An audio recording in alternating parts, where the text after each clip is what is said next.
Friday morning, everybody. I'll call to order this December 6th meeting of VCTC. Why don't we start with the Pledge of Allegiance, if you could all join me. Pledge of Allegiance.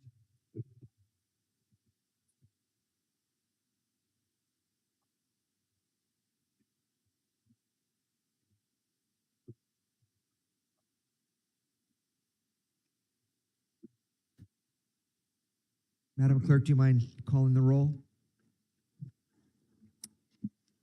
Chair Levere, Here. Vice Chair Judge, Commissioner Brogy, Commissioner Chavez, Here. Commissioner Enegren, Commissioner Engler, Commissioner Francino, Commissioner Gorell, Here. Commissioner Johnson, Here. Commissioner Long, Commissioner Lopez, Commissioner McDonald, Here. Commissioner McQueen-Lejeune, Here. Commissioner Tremblay, Commissioner White, Commissioner Regisford. Here. Thank you. Thank you. I know traffic was kind of rough this morning, so I think we'll have a couple of people come in a minute or so. But we can move on in the meantime. Are there any public comments this morning? There are no public comments this morning. Thank you. Okay, then why don't we move on to our ceremonial calendar? And we have two items this morning, and we're going to start with the Operator of the Year for RATP Dev. And for that, Mr. Erickson. Thank you, Chair Levere. Commissioners, welcome. We are honored to be doing a ceremonial calendar item again today for our transit operator, RATP Dev, which operates the VCTC intercity big blue buses that you see driving around the county. And we are going to be honoring Rigoberto Herrera as our driver of the year. He's actually here with his family and RATP Dev staff. I just wanted to take a few moments to talk about Rigoberto. He is a relatively new driver at RATP Dev, which I think makes this award all that more outstanding. But he has quite a history and record preceding his time as a driver. He is a veteran. He joined the Army at the age of 18, and he served with the 1st 509th Infantry in Fort Polk, Louisiana, stationed in Somalia, the Canary Islands, and airborne at Fort Benning, Georgia. And he was discharged in 2002. After that, he worked for his father's company, making finished carpentry and custom homes. He's here with his wife that he's been married to for 15 years, and they also have 4 children. And he joined RATP Dev in 2022, so again, pretty recently. And I'm trying to remember, because I try to ride the bus, as you know, as often as I can. I don't think I've had the pleasure of having Rigo as one of my drivers, but he is well liked by all his colleagues and has a really strong commitment to safety, the whole safety culture. And he's become kind of a trainer of other drivers through the whole process of the pre-tripping or cadetting, taking the required DMV tests and all the different safety tests that drivers are required to do. So he really loves the safety culture that RATP Dev has really made foundational since they took over our contract. He loves his fellow passengers and his fellow staff members at RATP Dev, and loves driving a bus, and loves driving in general. And he says of RATP Dev, it's a company that always keeps you on your toes and allows room for growth and improvement within the company. So what better, what better words to say about the place you work for? When he isn't working, he enjoys fishing. He's an avid sports fisher, deep sea fisherman, fisher of the white sea bass, cod, red snapper, and the elusive blue marlin. So also enjoys camping, the outdoors, and spending quality time, again, with his wife and children. So Rigoberto, if you'd like to come up to the front with our transit director, Claire Grasti, and we'd like to just have the chair and vice chair come up and take a photograph. But we want to just thank you for your service and for your commitment to safety on the road. Thank you again. And if you could join me in thanking him.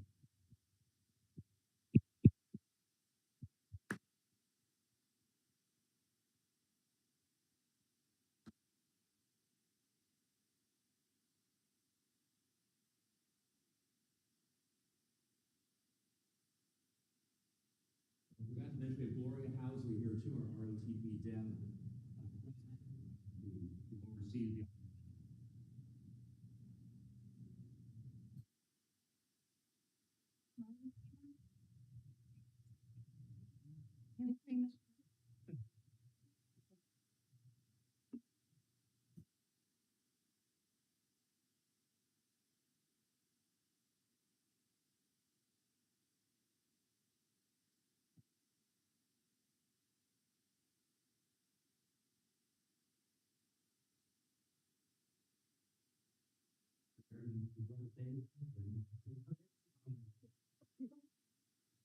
Well, thank you very much, everybody. It was something I wasn't expecting. You know, it's,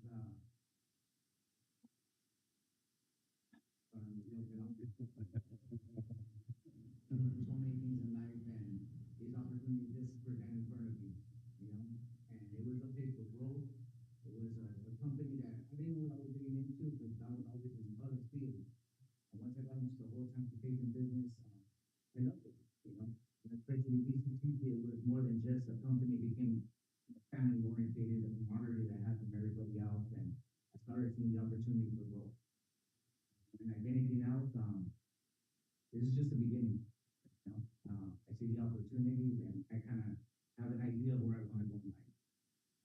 That said, I really appreciate this, and thank you guys very much.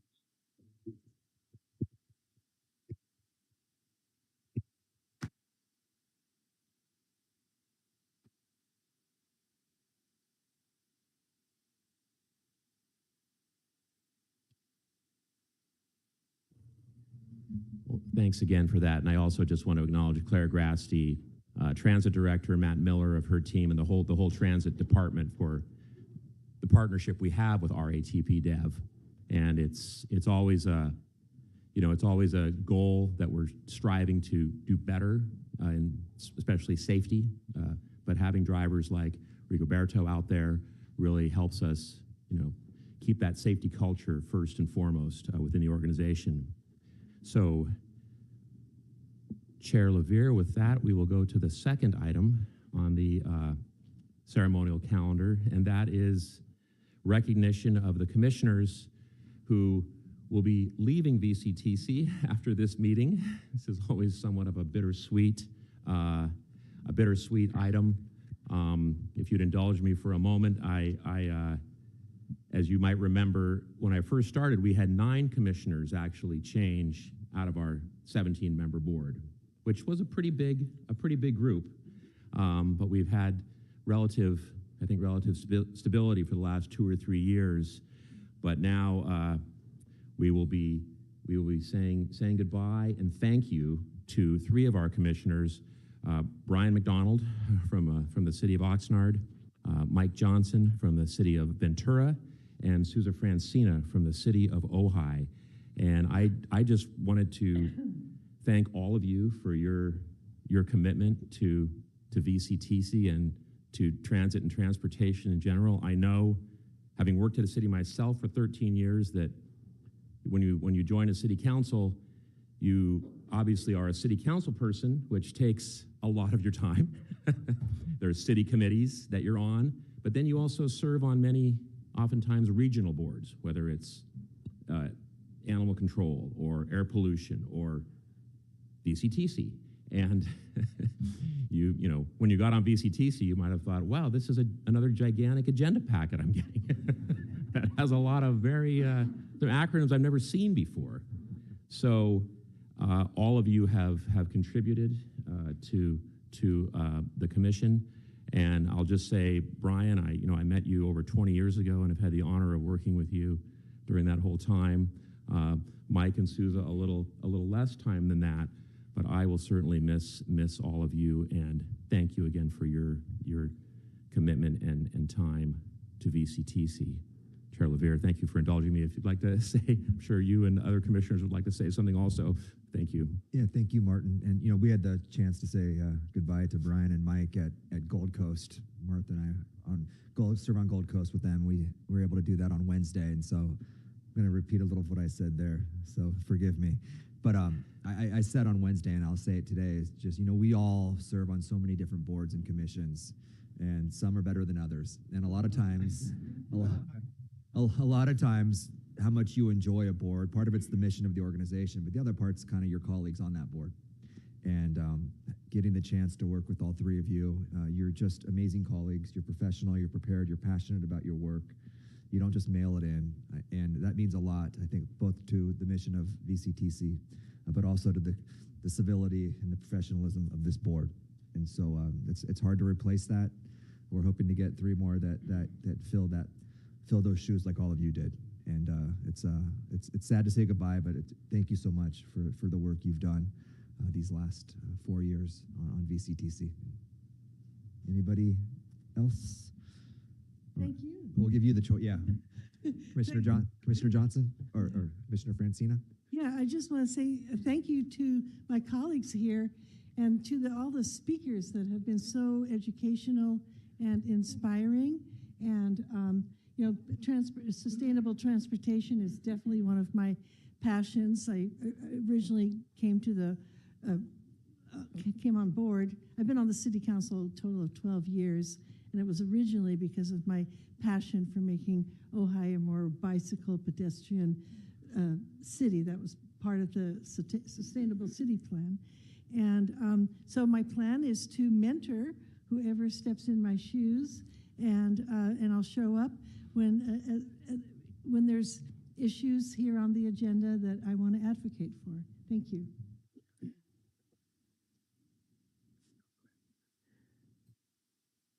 Thank you, Chair. And I realize this is a little unusual, but I'd like to actually give a gift, if I may, to Martin Erickson. I promised Martin, and we've joked about this, that he wears so many hats, and I promised I would get him a hat. I love that we come in and there's hats from the port.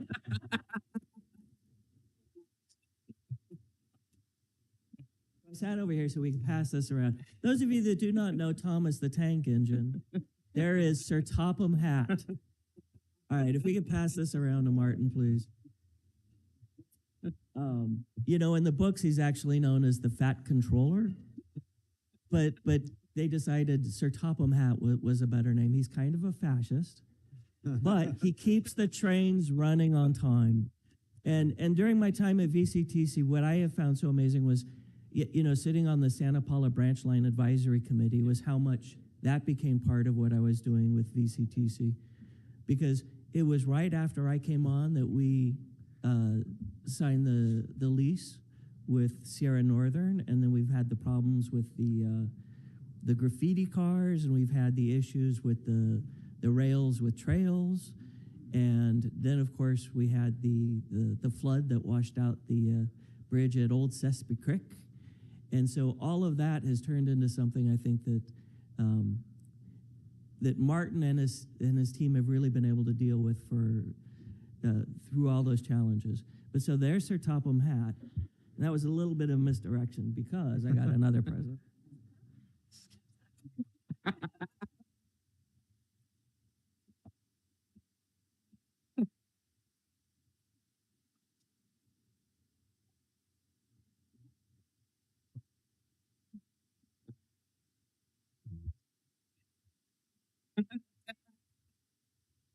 Make sure even has it tied.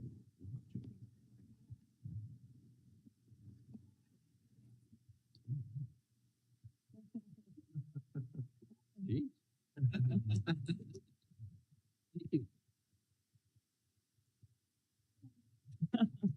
Thank you, Mike. Right.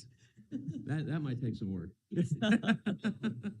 It's beautiful. Thank you. Thank you. Thank you to all my colleagues. Thank you to everybody, all the staff, all the members of public who have been here and made this such a great experience. You know, with a board this size, it's so easy for things to break apart or for there to be factions. And Chair, I want to thank you for your leadership as we've gone through a number of difficult items and keeping everybody together and focused on making Ventura County better. Thank you. Thank you, Mike. It's a beautiful hat. Any wise words, Brian? Well, I don't know about why, but I've got plenty of words. You know, after 30 years of law enforcement and then jumping into the political side and 16 years of that, I've got almost 50 years of public service, which is beautiful because I started when I was 12. You know, it's just been a wonderful ride. And during the course of the years, and I will miss council work, but it was time for me to look for other adventures. But really the best part of this job, at least for me, is the ability to work with all these other groups that we've had the opportunity to work with. I remember working with Supervisor Gorell when he was still in the state assembly, and we did stuff in Oxnard. And I've developed relationships through all these external boards that I just will cherish forever. You know, Tony and I are kind of on the rail side of the world, and I get to call Tony every so often and say, hey, Tony, you know, my train sets are more comfortable than your train sets, but their service is much more designed for commuter service. They do an excellent job, so it's a trade-off. But, you know, it's just been a fantastic ride. I've had a phenomenal opportunity to do a lot of stuff that I wouldn't have been able to do. Over the years, I've worked with SCAG, I've worked, you know, with rail groups, and just the thing that always impresses me is the quality of the staff of the different groups that I've been able to work with. And that includes VCTC. Martin, your staff here is phenomenal. And I dearly appreciate all of them, and even you, for Mr. Mattis, I'm not too sure on yet, but I'll still, no, I tease Steve quite a bit. He's a wonderful person, but that's what I'm gonna miss more than anything else, is the relationships that I've developed throughout all of the groups that I've worked on. And I tell people, in fact, a friend of mine wrote a nice tribute on Citizens for Better Oxnard the other day, and it sounded more like a eulogy, and I had to call him and, dude, I'm not dying, I'm just leaving public office. You know, so I'll still be around. My phone number will be the same. It's always been my personal cell, so if anybody needs anything and I can serve as a resource, please let me know. Otherwise, I'll probably just hang around the house to irritate my wife, which I've gotten pretty proficient at. So, and I just thank all of you for your time and effort and support. It's just been a phenomenal ride, so thank you.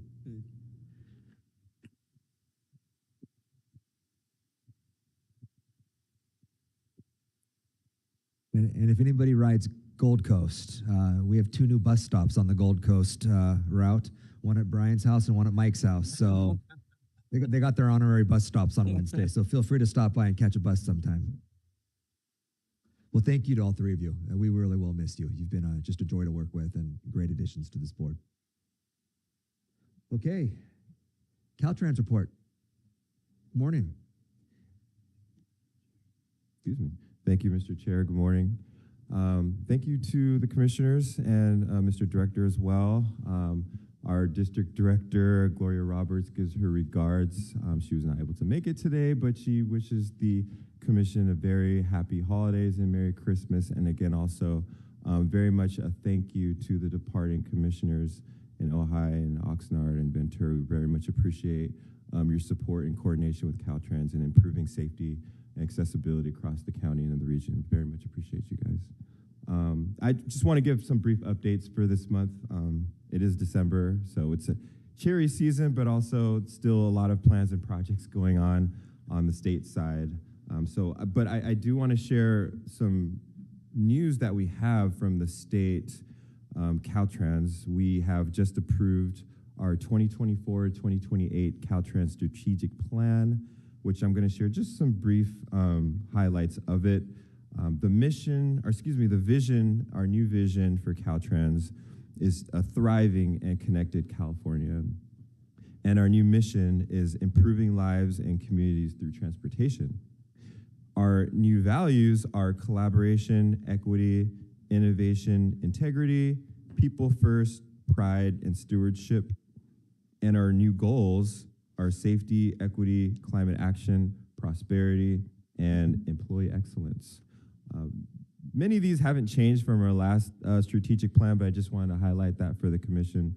These are going to be our priorities as we move forward, and we look to definitely work with the commission on advancing these priorities into the next several years. So thank you. Just want to share that with the commission. Otherwise, as you guys know, we are coming up on the what we are expecting to be the rainy season, but we are tracking closely, and we have our maintenance and construction oversight teams on standby for any weather events coming up. And we are, of course, looking at the forecast, and we are keeping very close track of areas that did receive heavy rainfall last winter. And we do want to make sure that we are at the ready when any weather events come up. As you know, they are getting more furious as we move on. So we want to make sure our maintenance and construction oversight teams are ready. And lastly, I do want to also mention that we are tracking the state and federal funding opportunities that are coming up. We do have our state Sustainable Transportation Planning Grant Program, which I know is also on the agenda today, but we have are tracking our RAISE, which is a federal funding opportunity, and PROTECT, which is another federal funding opportunity, which we are taking in letters of support for if there's any agencies that are interested in receiving support from Caltrans for those particular funding programs. I think I'll stop there. I have updates. If anyone has any questions, thoughts, concerns about any plans or projects ongoing, happy to take that. But that concludes my updates for today. Mr. Chair, thank you for the time. Thank you, Vice Chair Judge. I just want to say on behalf of the citizens of Simi Valley and our city council, we really appreciate the work Caltrans has done on the 118 off ramps and on ramps. If you haven't driven down the 118 going into LA from Simi Valley, the on ramps look great. The hardscaping is beautiful. We want to thank you guys for getting that done in a very quick manner too. It was very, I liked the way, a couple of months, it was great. Thank you again. Thank you, Commissioner. Any other questions? All right, thank you for being here. Thank you, Mr. Chair. Okay, any commissioner reports this morning? Commissioner Johnson? Thank you, Chair. A couple updates from Gold Coast Transit. We did adopt our short-range transit plan, our 5-year transit plan, just a couple days ago. So everybody knows what we're looking at. The big picture over the next 5 years is simplifying the map of the bus routes. That will do a couple things. One is it should improve our headways, our times for some things. But we're also looking ahead over the next 5 years to the possibility that the funding is not going to be the same. And this will reduce really the number of vehicles and should overall be more efficient. Again, that's just the plan, but it's a rather ambitious plan in terms of making things more efficient. The other thing I wanted to share is that at the CTA conference, the California Transit Association Agencies Conference, our Gold Coast Transit's General Manager, Vanessa Rauschenberger, won the Transit Professional of the Year Award in the Small Operations Group. So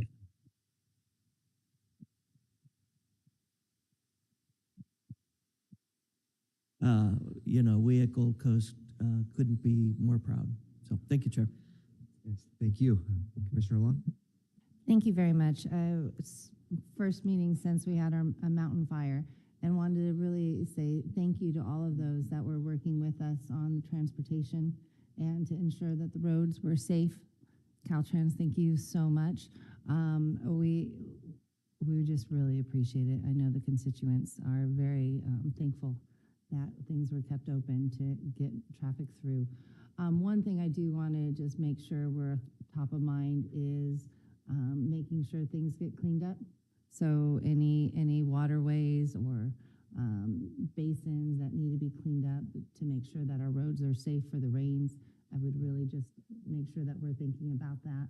Anita, thank you so much with Public Works, all the work that we're doing. Greg, just really want to say in front of everybody, thank you. I know we're working on getting Balcom Canyon open, but that's going to be a long time, kind of like a bridge.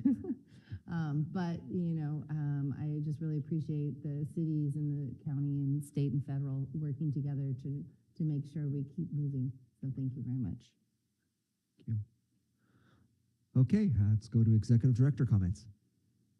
Thank you, Chair LaVere. I have a brief Executive Director's report, which you have in front of you. Next slide. Thank you, Steve. We are having a couple of holiday train events. We had mentioned this at last meeting, but Metrolink is doing their Holiday Express train again for 2024.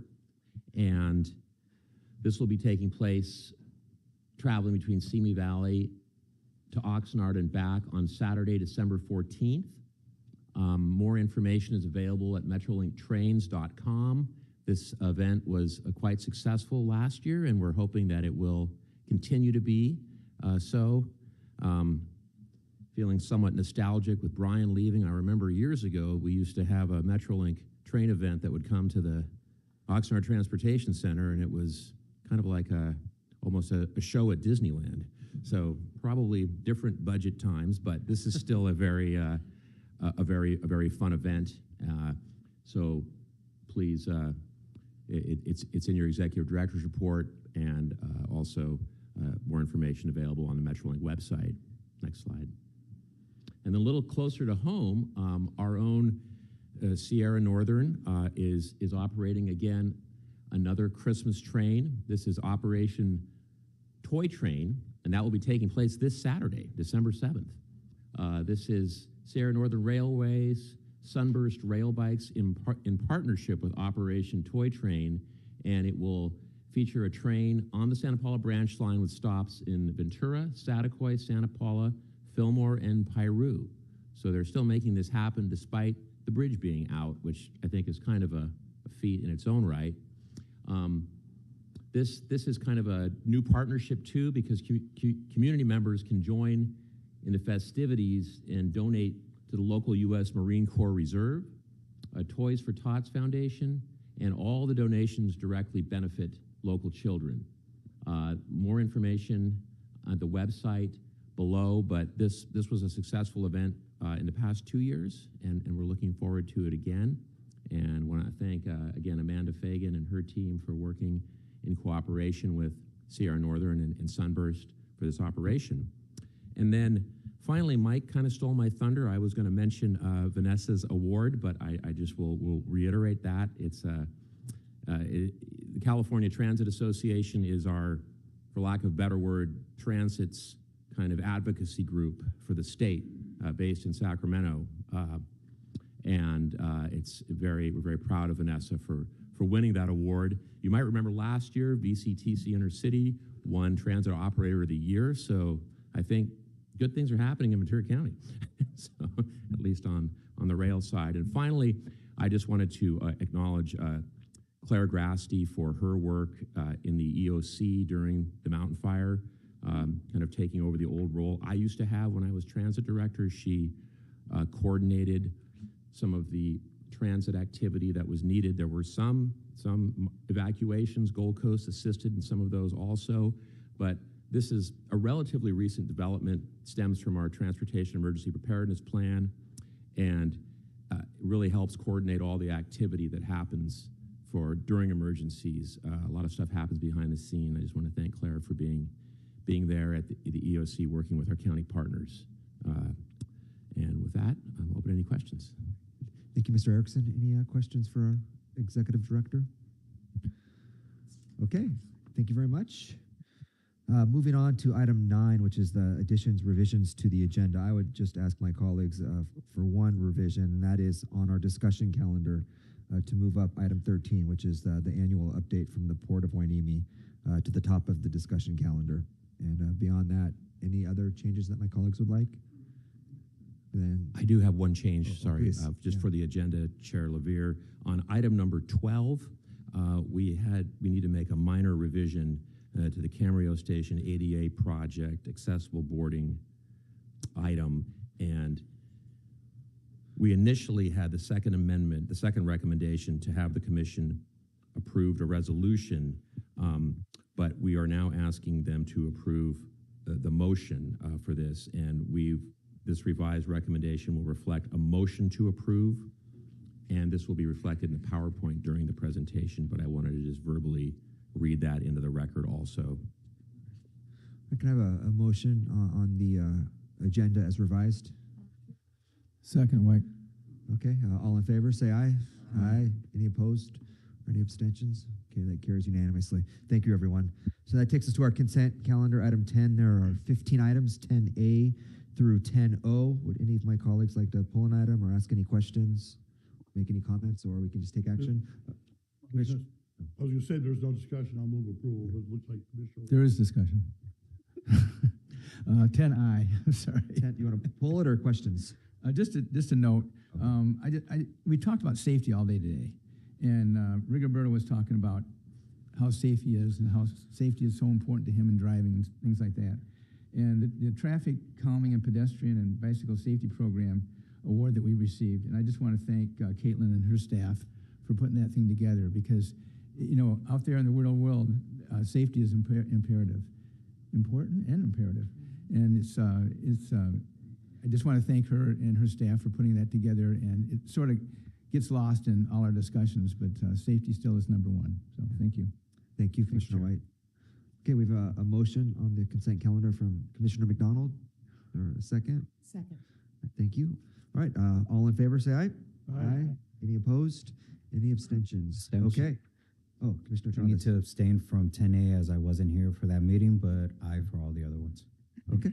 Madam Clerk, you got the abstention on 10A? Okay, perfect. Thank you, everyone. Taking us to our discussion calendar. And so we will start this morning with item 13, which is the annual update from our partners at the Port of Hueneme.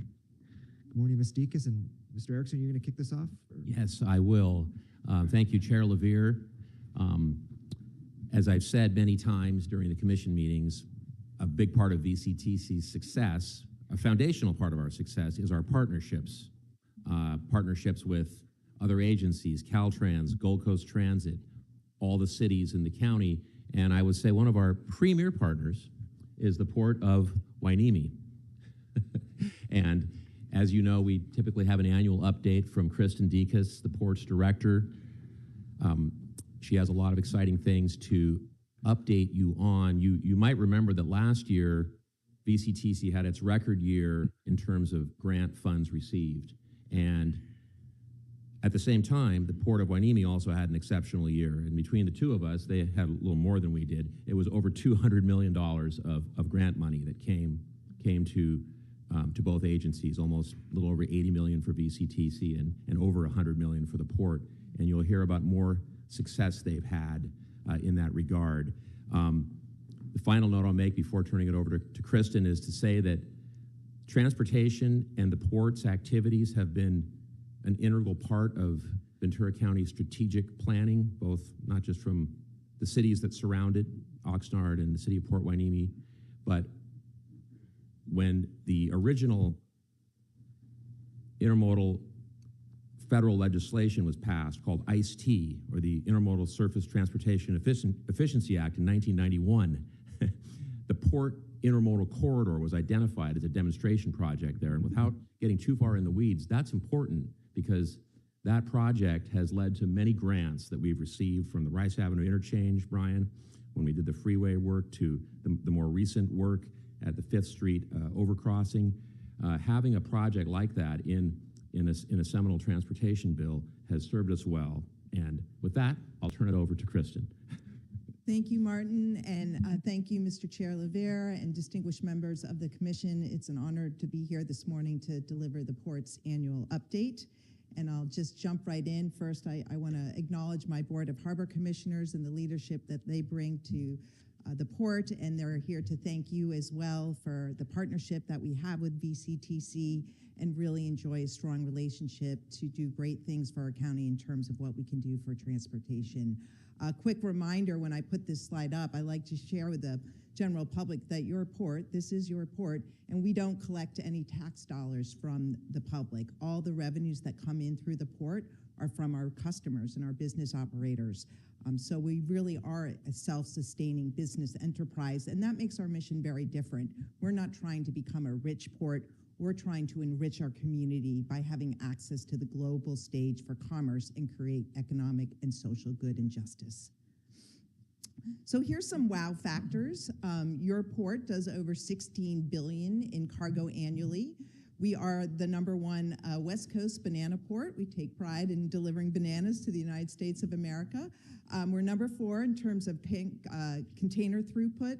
We rank 6 for autos, and we are in the top 10% of all of the nation's seaports. So a lot of people don't realize that when you're in the backyard of the big San Pedro ports, LA and Long Beach, we often have to be the squeaky wheel and raise our hand, but nationwide we are actually, when you look at us through a national lens, we're quite a significant player. I can't get away without saying this, the banana slide. We move really 5 billion bananas through the port of the Winnie a year. If you line them up nose to nose, it's enough to go around the world 13 and a half times. But it is the most popular commodity on the planet, and we are serving our nation bananas. And it's a pretty important thing. It's a nice statistic to share. In terms of refrigerated cargo that comes through the port, we rank 23rd nationwide of the nation's 110 seaports, so that's pretty significant. And this is one of my favorite slides. We're 5th in the nation for actually the produce that comes through the port, import, export, and #4 is LA and #8 is Long Beach. So I think that gives some perspective of how important we are to the cold chain, to refrigerated cargoes, to the nation in terms of what our performance record here in refrigerated cargo. Fun fact, on the auto front, that's another pillar segment for us, 23% of the cars that come through the port are electric. 7% is the percentage for the nation, so we really are seeing that we're on the front end of the supply chain for the emergence of this new technology, and EVs has a lot to do with the governor's mandate to have us be all EV by 2035, but we're really seeing it firsthand. It's interesting when you're out on the docks and you walk around, you look for a tailpipe, you often don't see one. So as a leading auto port, it's fun to be the kind of spearheading the movement towards electric vehicles as well.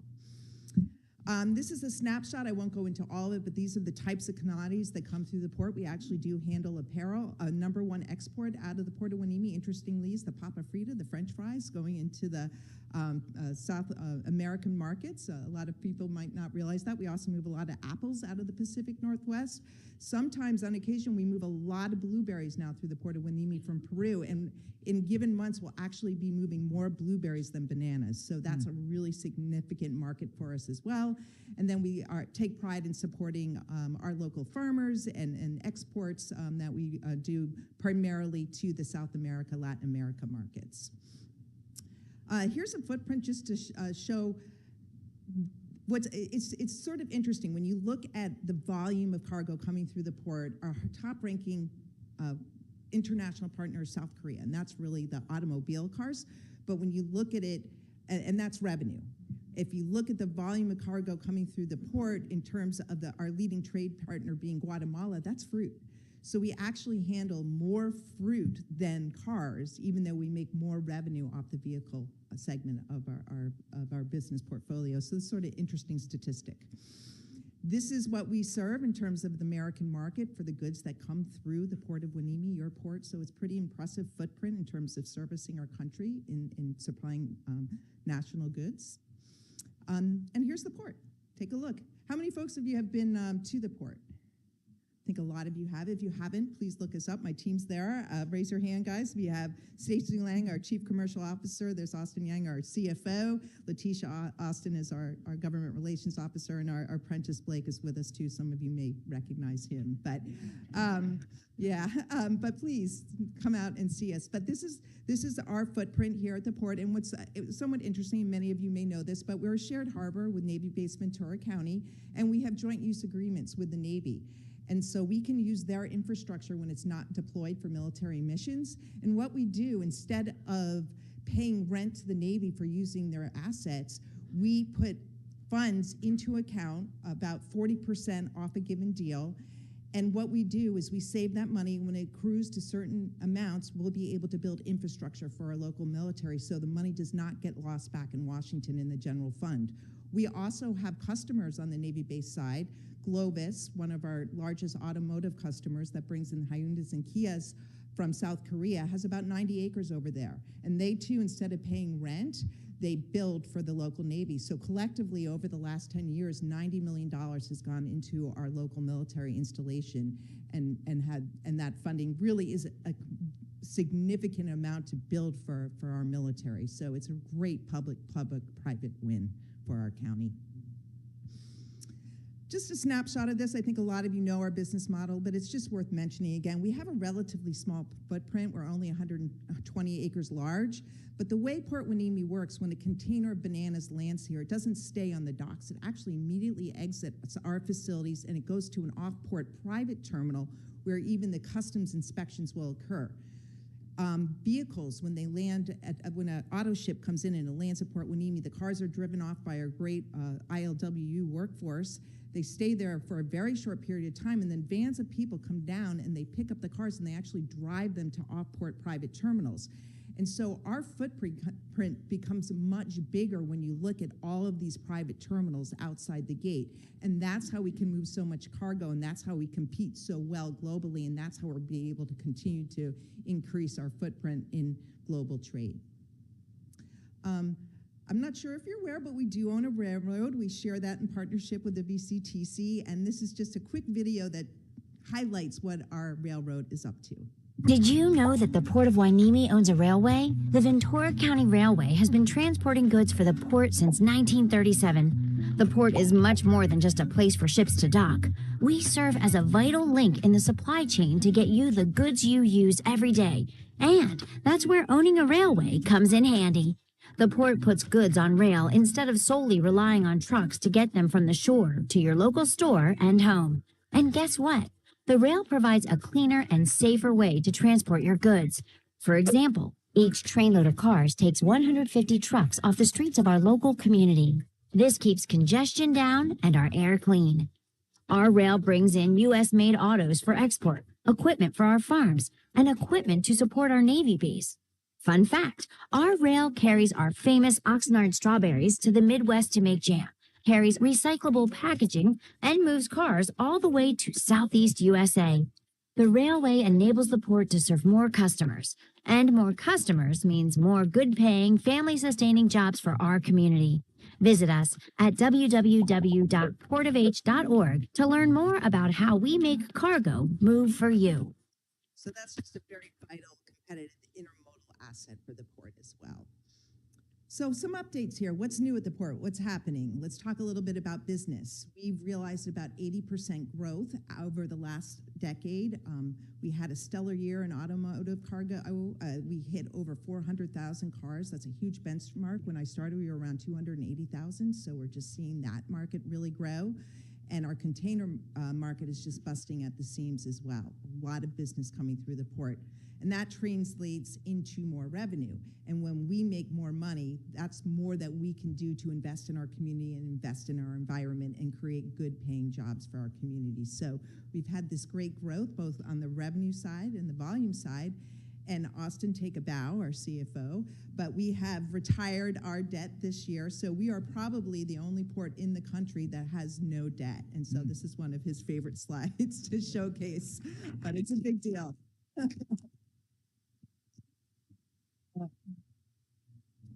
So we're also in the midst of developing updating our strategic plan. We've been at this for 4 years. We actually, our last strategic plan sunset in 2020, and then COVID hit, and it just became a little bit chaotic and bringing people together to have open and transparent work sessions and whatnot. But we got it together. We did a lot of virtual workshops. Coming out of COVID, we did about 6 well-attended in-person workshops, and we did a lot of surveying. We had 50 interviews with stakeholders from the community, customers, elected officials, just to really get a pulse on what's on the mind of the community and our stakeholders and partners to make sure when we roll out a strategic plan, it's in concert with the thinking of our community. And so we hope to vote this and put it into play on December 16th. The key pillars on our plan are economic vitality, infrastructure, innovation, community, and environment. And a little update in each of those areas.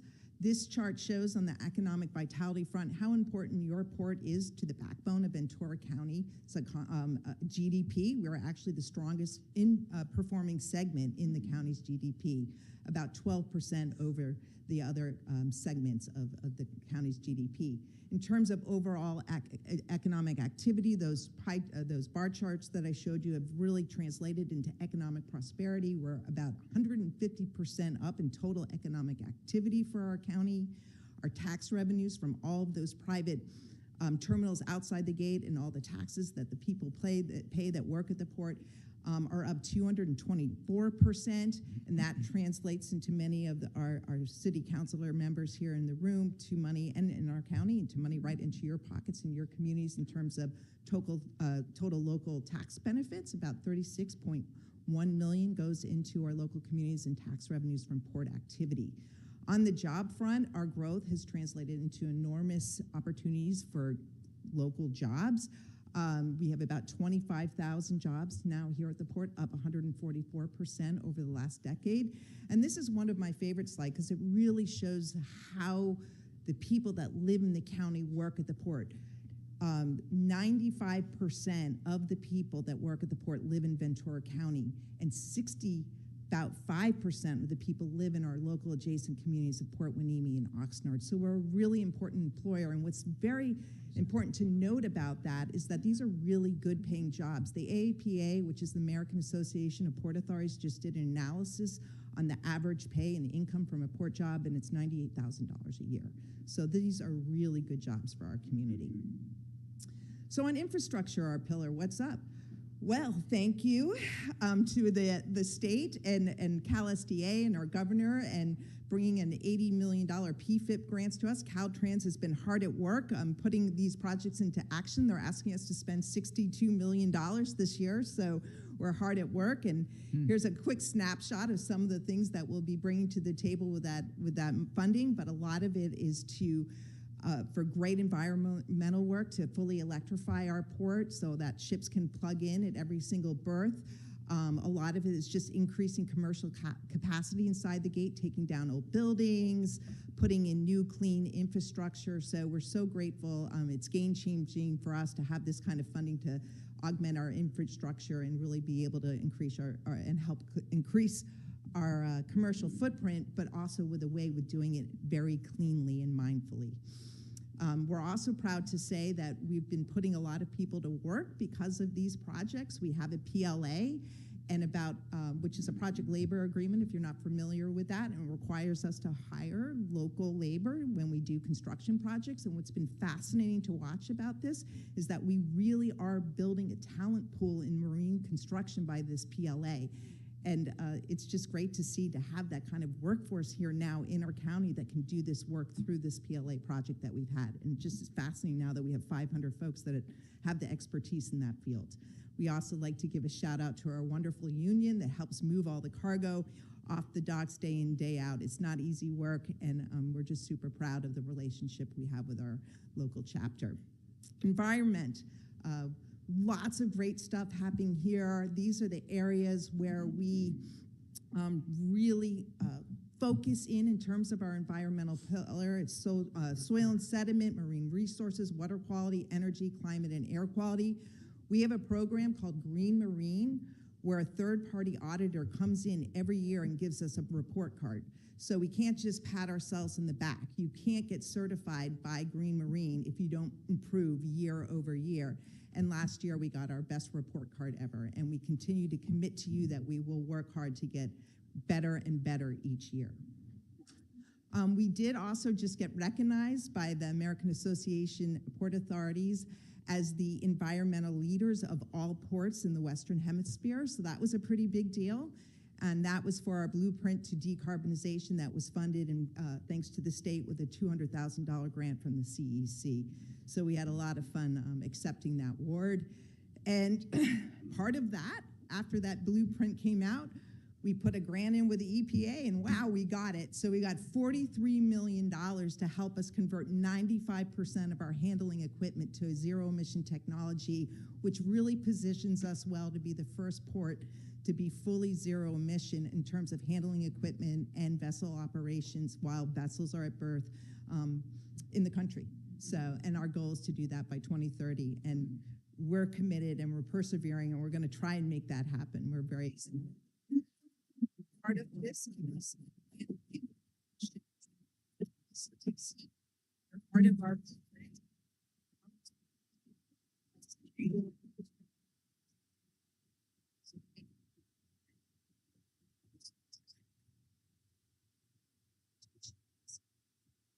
this is a snapshot. Ships. It takes two men and a lot of power. In fact, all the power for the vessels 10,000 pounds. So you houses. So we had a dark day. I think it was a few days after I actually was with you all last year, where we had an atmospheric river drop 5 inches of water on our port in 2 hours, 3 inches in 1 hour, and it took out our shoreside power system in a second. Something that took, a lot of effort and work to build, and it was just taken away from us. And you can see how devastating that was. The water and the picture with the cars there. That's the day after, but what it also tells us, there's a huge silver lining in our county, and the folks that came together and rallied around us after that happened to help us figure out how to move forward and rebuild. We are just thank you so much to everyone in this room for making this happen. We are getting $40 million from the state to rebuild our shoreside power system. It was $14 million 10 years ago, and today it's $40 million. So the funding's coming. We're very grateful. We're rebuilding. And while we're doing that, we're coming up with interim solutions. And if you haven't been out to port in a while, please do, because this is really cool technology. But we have this new system called stacks, where this barge takes a pipe and they put a lid over the stack of the ship. It captures emissions. So our vessels now, again, are zero emission at berth while we rebuild. We have one of these working for us now. Another one is coming this month. And we're getting to a place where we can be where we were before this catastrophic event. So we're very excited about that. Another thing we do is we have EPA grade monitors that we bought with port funding, and we measure our air outside the gate of the port, not too far away at an elementary school, Haycox Elementary School, and we capture data every second, every day. And we share that with the community, and we put that data out there so people can understand what's happening with their air, and we put it out there in such a way that they can understand it. Of course, there's risk to that, because everyone might think, oh, that must be all the port's air. It's not. There's a lot of different actors in the pond, but we think it's important to share data and tell people what's happening. It also can help us as we implement new environmental measures, see what those implementation projects, or the implementation of those projects have on our local air quality. So community, we, again, when we do well, we have the ability to bring and give back to our community. There's a saying out there, you can't have commerce without community, you can't have community without commerce. And so we see a tremendous opportunity and partnership. And so we've done a lot of food drives during COVID when things were down, but we recognize there's still food deserts out there, so we continue to do that. Our customers have committed close to 2 million pounds of fruit and, to these food drives that we do in the port. We'll bring in other proteins and things like that when we do these food drives. We have a global trade and logistics class where we have students come in from 11th and 12th grade, and they get educated from the experts in the field and what the port is doing. So the Del Monte GM may come in, a customs officials, and they coach these kids on maritime opportunities, and then the excelling students get paid internships. And some of the exciting things that come out of that program is just watching these students go on to study academically in college and whatnot around the maritime sector. So it's a fun program we do. We also have our elementary students come in, which is super fun. They all kind of come in dragging their feet. Sometimes we'll have 60 kids at a time from elementary school, and then they all leave with the hats on, right? In the picture up there going like this, because they've seen cranes and bananas and boats and vessels and all kinds of cool stuff. So it's just what is very important to us to make sure that the people that live here know what the port is doing and the opportunities that we can afford them in creating pipelines for their future in the maritime sector.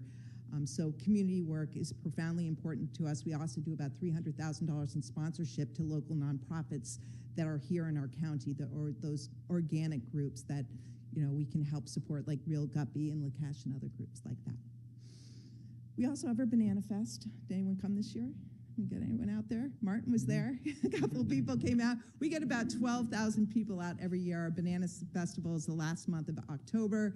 And we just, you know, because of 9/11, the port's very gated, and people don't really know what's happening inside the gate. So this is our day to really invite all of the community in. It's free. We do bus tours. They're fun. They're trolleys. They're double deckers. Very kid-friendly event. We have waterside tours. If you want to bring your families out, let us know. We'll get you on the VIP list. Make sure you have access to these fun events that we do at the Banana Fest. But you also get a lot of bananas. We even serve banana beer. So it's a good day. And then on the innovation front, many of you have probably heard of our incubator lab in partnership with the EDC, Matter Labs, and our wonderful Navy. We're able to incubate new technologies that support both the military and the maritime domain. The idea is to bridge in entrepreneurs from our county, come into the port's incubator with our partners in the collaborative Fathom Works, to learn how to have conversations with the Navy so that they can incubate new technologies and break into that market and get big contracts. And we've seen some big successes. There's one company called Battery Streak that really landed a big Navy account. And then conversely, if the Navy's developing something cool that we want to bring into US markets, that's a space where you can fine tune that technology and get it out into the US market. And then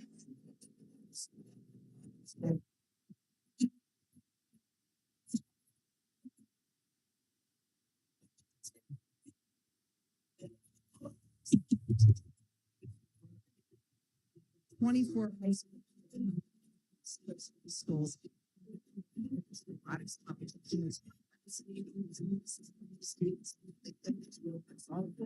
They come in and they compete against each other, and they also break all these rules. And each behind this kid that you're seeing, set up kids, and we have these reports late and everything. And they're done this the competition, they go back, they take and they continue scouting these kids and whatnot. And I think Grace Brethren was one of the excelling teams that went on to nationals after this competition. So a lot of our local counties, and we're trying to come up with a local high school team for this year's competition. So it's just kind of fun to bring the youth into this lab, so and let them take part in it. And so in concluding slides here, I just want to acknowledge our appreciation for the partnership with the VCTC. We're doing some great things together. Recently, we completed a freight study. The port helped finance the trucking analysis of that study, and what we learned is that the port's only responsible for about 0.6% of all the trucks in the county. That said, we still want to be accountable and reduce our environmental footprint, but I don't think people realize that most of the trucking that comes through our county is on the 101. And from our air quality analysis, we're also learning that the air is better in the summer when the air is blowing off of the ocean as opposed to when it's blowing off of the 101 in the winter. So that's an area I think as a collective body we should really look at how we improve air quality along that corridor. We also work together to put projects in the SCAG regional transportation plan. I won't go into all of these, but together the port and VCTC are making sure we're queued up to access funding through SCAG, Caltrans opportunities, as well as federal opportunities there. And then finally, I'll note that we're working on a pretty exciting new project with a company called, yes, I see the supervisor shaking your head because this is going through the county, involves approvals from the county, but we're looking to build over on Del Norte one of the county's first EV truck charging station. And it's pretty exciting. They're looking to put in 25 charging stations that can charge 50 trucks at a time. Super important to the port because our drayage trucks are those that run from the port just to one of those off-port terminals and back, are going to be required to be all electric, and we need a place for these trucks to charge. So this is a project that's in play. It's getting permits and project approvals. I know Supervisor Gorell, you'll probably be hearing more about this too, and being, I think you've been well versed and briefed in it, and of course our local supervisor, Vianney Lopez, is at the table on all of this. But it's an exciting project, and it's pretty cool. I'll just touch on it. The owner of the property is NRG, and it's in SOAR, and it's about 100 acres. And what they've done, well, previously it was used for refining. And what they have done is they've cleaned the property up. They've cleaned the property up. And of course, I'm chair. I can't leave you out in your leadership role in working on this project. But they've cleaned the property up, and they have actually put 20 acres of the property back into farming. And so now 80 acres or so of this is actively farming, and it was dirty. So they're kind of living up to that requirement of SOAR. And at the same time, there's about 10 acres or so that they want to dedicate to this EV charging station. So you look at a company, NRG, that was using traditional fuels is now going to this legacy renaissance moment to become an EV charging station is super exciting for our county, often because you have funding going into the LA and the Oaklands and the Long Beaches. It's exciting for us to have a first here to build a charging station to support the future of a decarbonized fuel economy. So congratulations to all of you for your partnership in this project. We're very excited to get it off the ground, and it's a first. It's going to be a first, so super exciting stuff. And then finally, we are working together on the Port Hueneme road widening project. You put an application in for SB1, and we've supported that, and we'll keep our fingers crossed that that funding comes through, and we continue to support each other on grant applications and other great projects happening in our county. So with that, I just want to thank you for your time today. That is our update, and I'm happy to entertain any questions.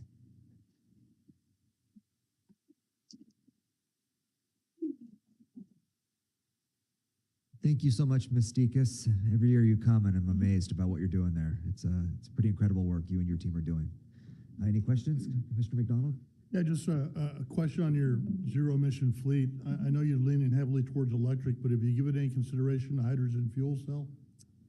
We have, and one of the areas we're exploring for hydrogen is hydrogen fuel cells to help take care of our reefer plugs, where we can plug our containers in on dock. So we're also building some solar infrastructure to provide power for our administrative offices.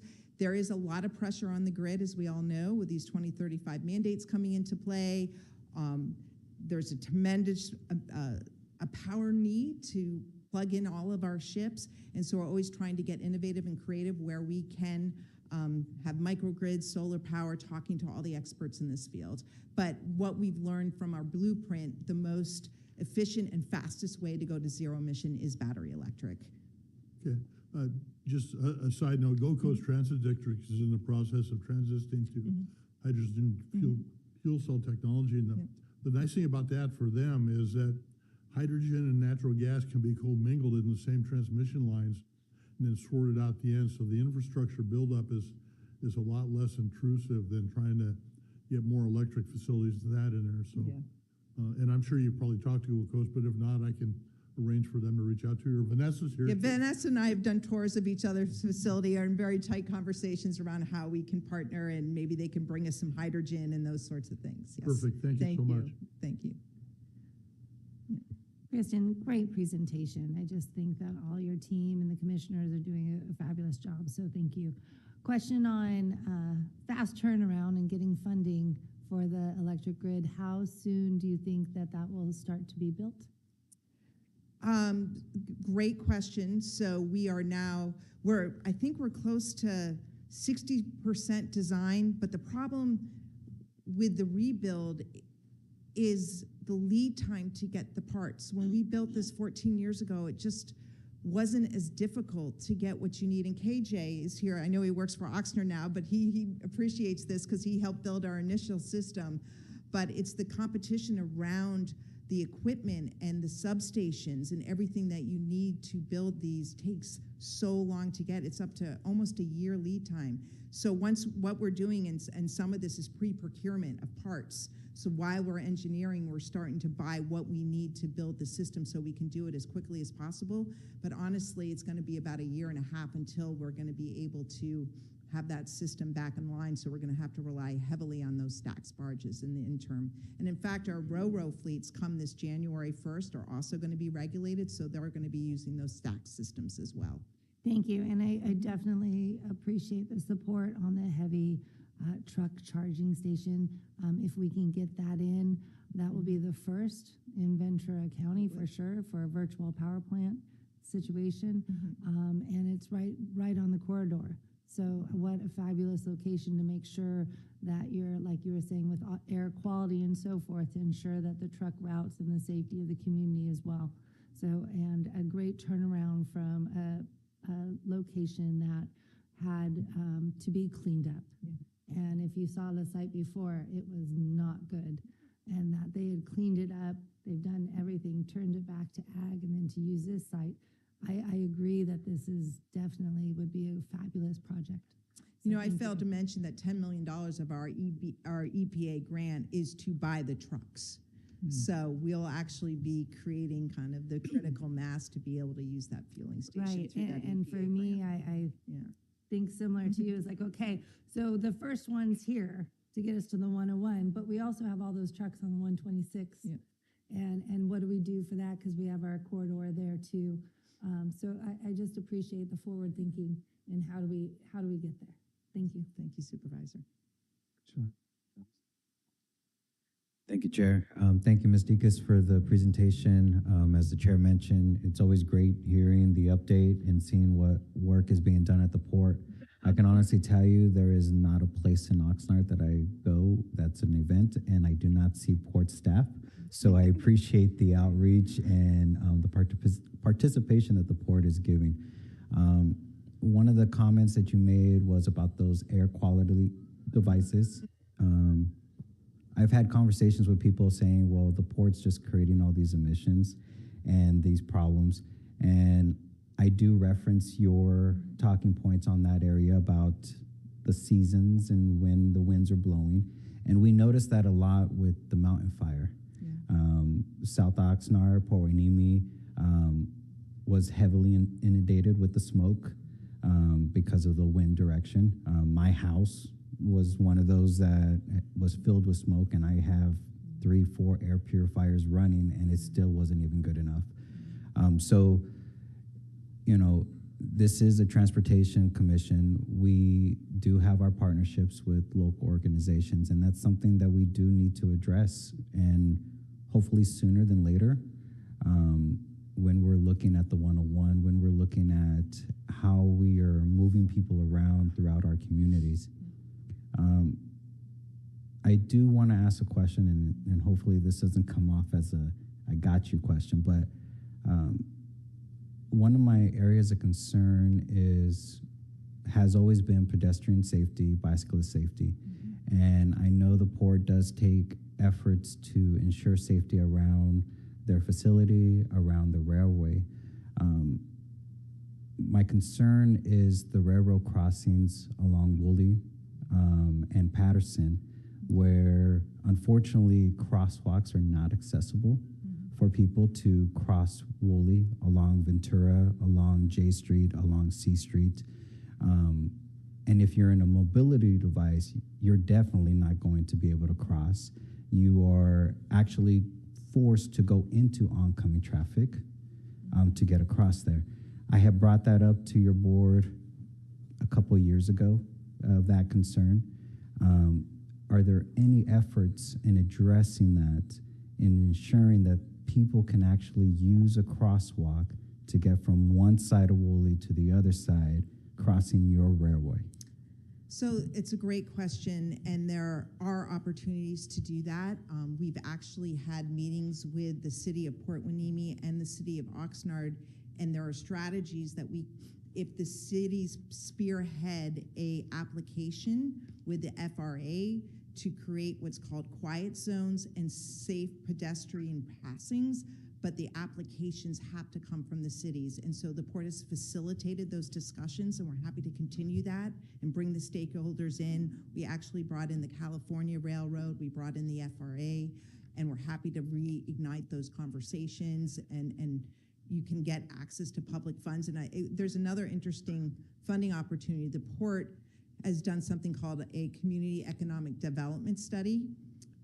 The county does these as well. So the EDC, Bruce Stensley's shop, does a community economic development for this study for the county, but because we're a special district of the state of California, the Economic Development Administration allowed us to do one for the Oxnard Harbor District. And so what we could do if we put the application in as a city of Oxnard and a city of Port Hueneme, we could figure out what we need to do to build those access points, and then we could go after EDA money through the SEDS document to actually build them because they're a little bit expensive. But I'm also happy to sit down with the city partners and really take a hard look at that as it is today and see what we can do together to make it safer. I appreciate that. I mean, I've seen multiple times older people using walkers. I mean, Woolley and Ventura is awful already, and then now you have a mobility device trying to get across Woolley, and you got to kind of watch and make sure there's not a car coming because you have to go around. Yeah, I don't even like driving that. Unfortunately, I live in that neighborhood, so that's my intersection that I constantly go through. I will also say that I appreciate your partnership with I believe it was $300,000 in funding that goes to nonprofits or to support organizations in our community. I think that's extremely important, especially the Real Guppy, which is a great experience for our youth. And then in La Quetch, which is also another great experience teaching students to love music and to play music, which is also nice. Overall, I appreciate everything that the Port is doing, being a partner in our communities and really being involved. I can honestly say pre-pandemic, didn't really hear too much about the Port. It kind of stayed under the radar. But now there is not a place in my city that I can go that I do not see that the Port has a hand, and that's extremely important to be a good neighbor and a good partner. So thank you to your staff, because again, I see your staff everywhere, which is not a bad thing. It's a great thing. But thank you for this update, and thank you for your partnership in our communities. I appreciate Thank you, those Chair. remarks. Thank you. Thank you, Commissioner Chavez. Any other questions? Okay. Thank you so much, Ms. Deacus. Okay, Always thank you. appreciate seeing you. Appreciate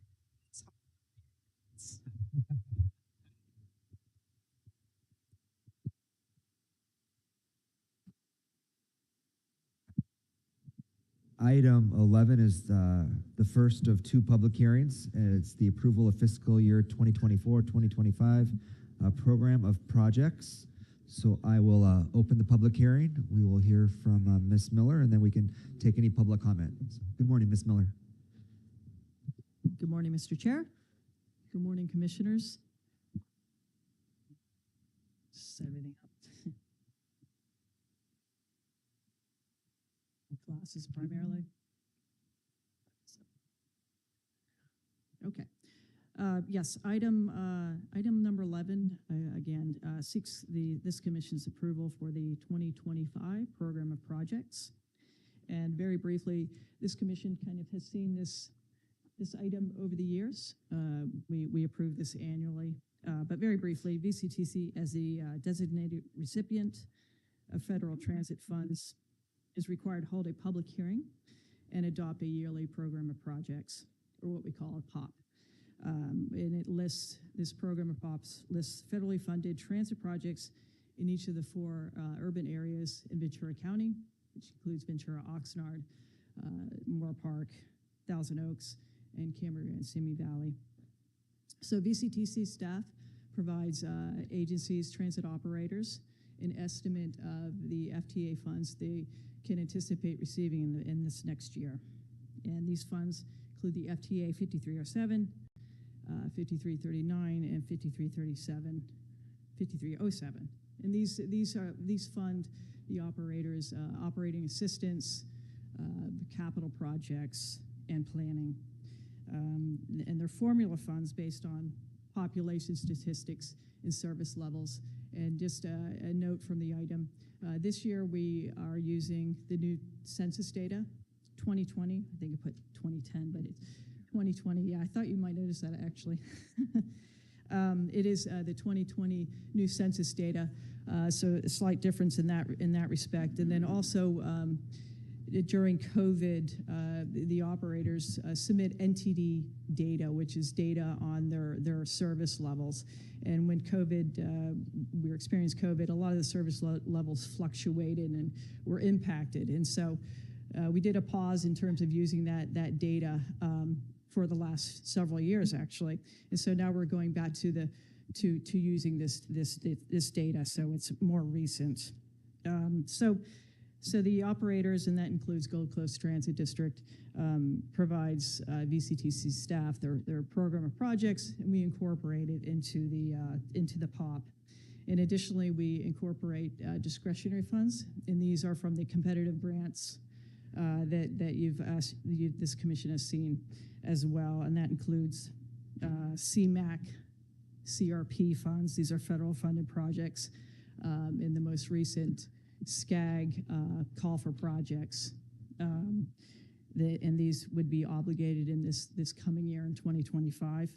And also just last month, this commission approved 5310, FTA 5310 call for projects. In the first year of those projects are included in this POP as well. So I don't think we received any comments submitted.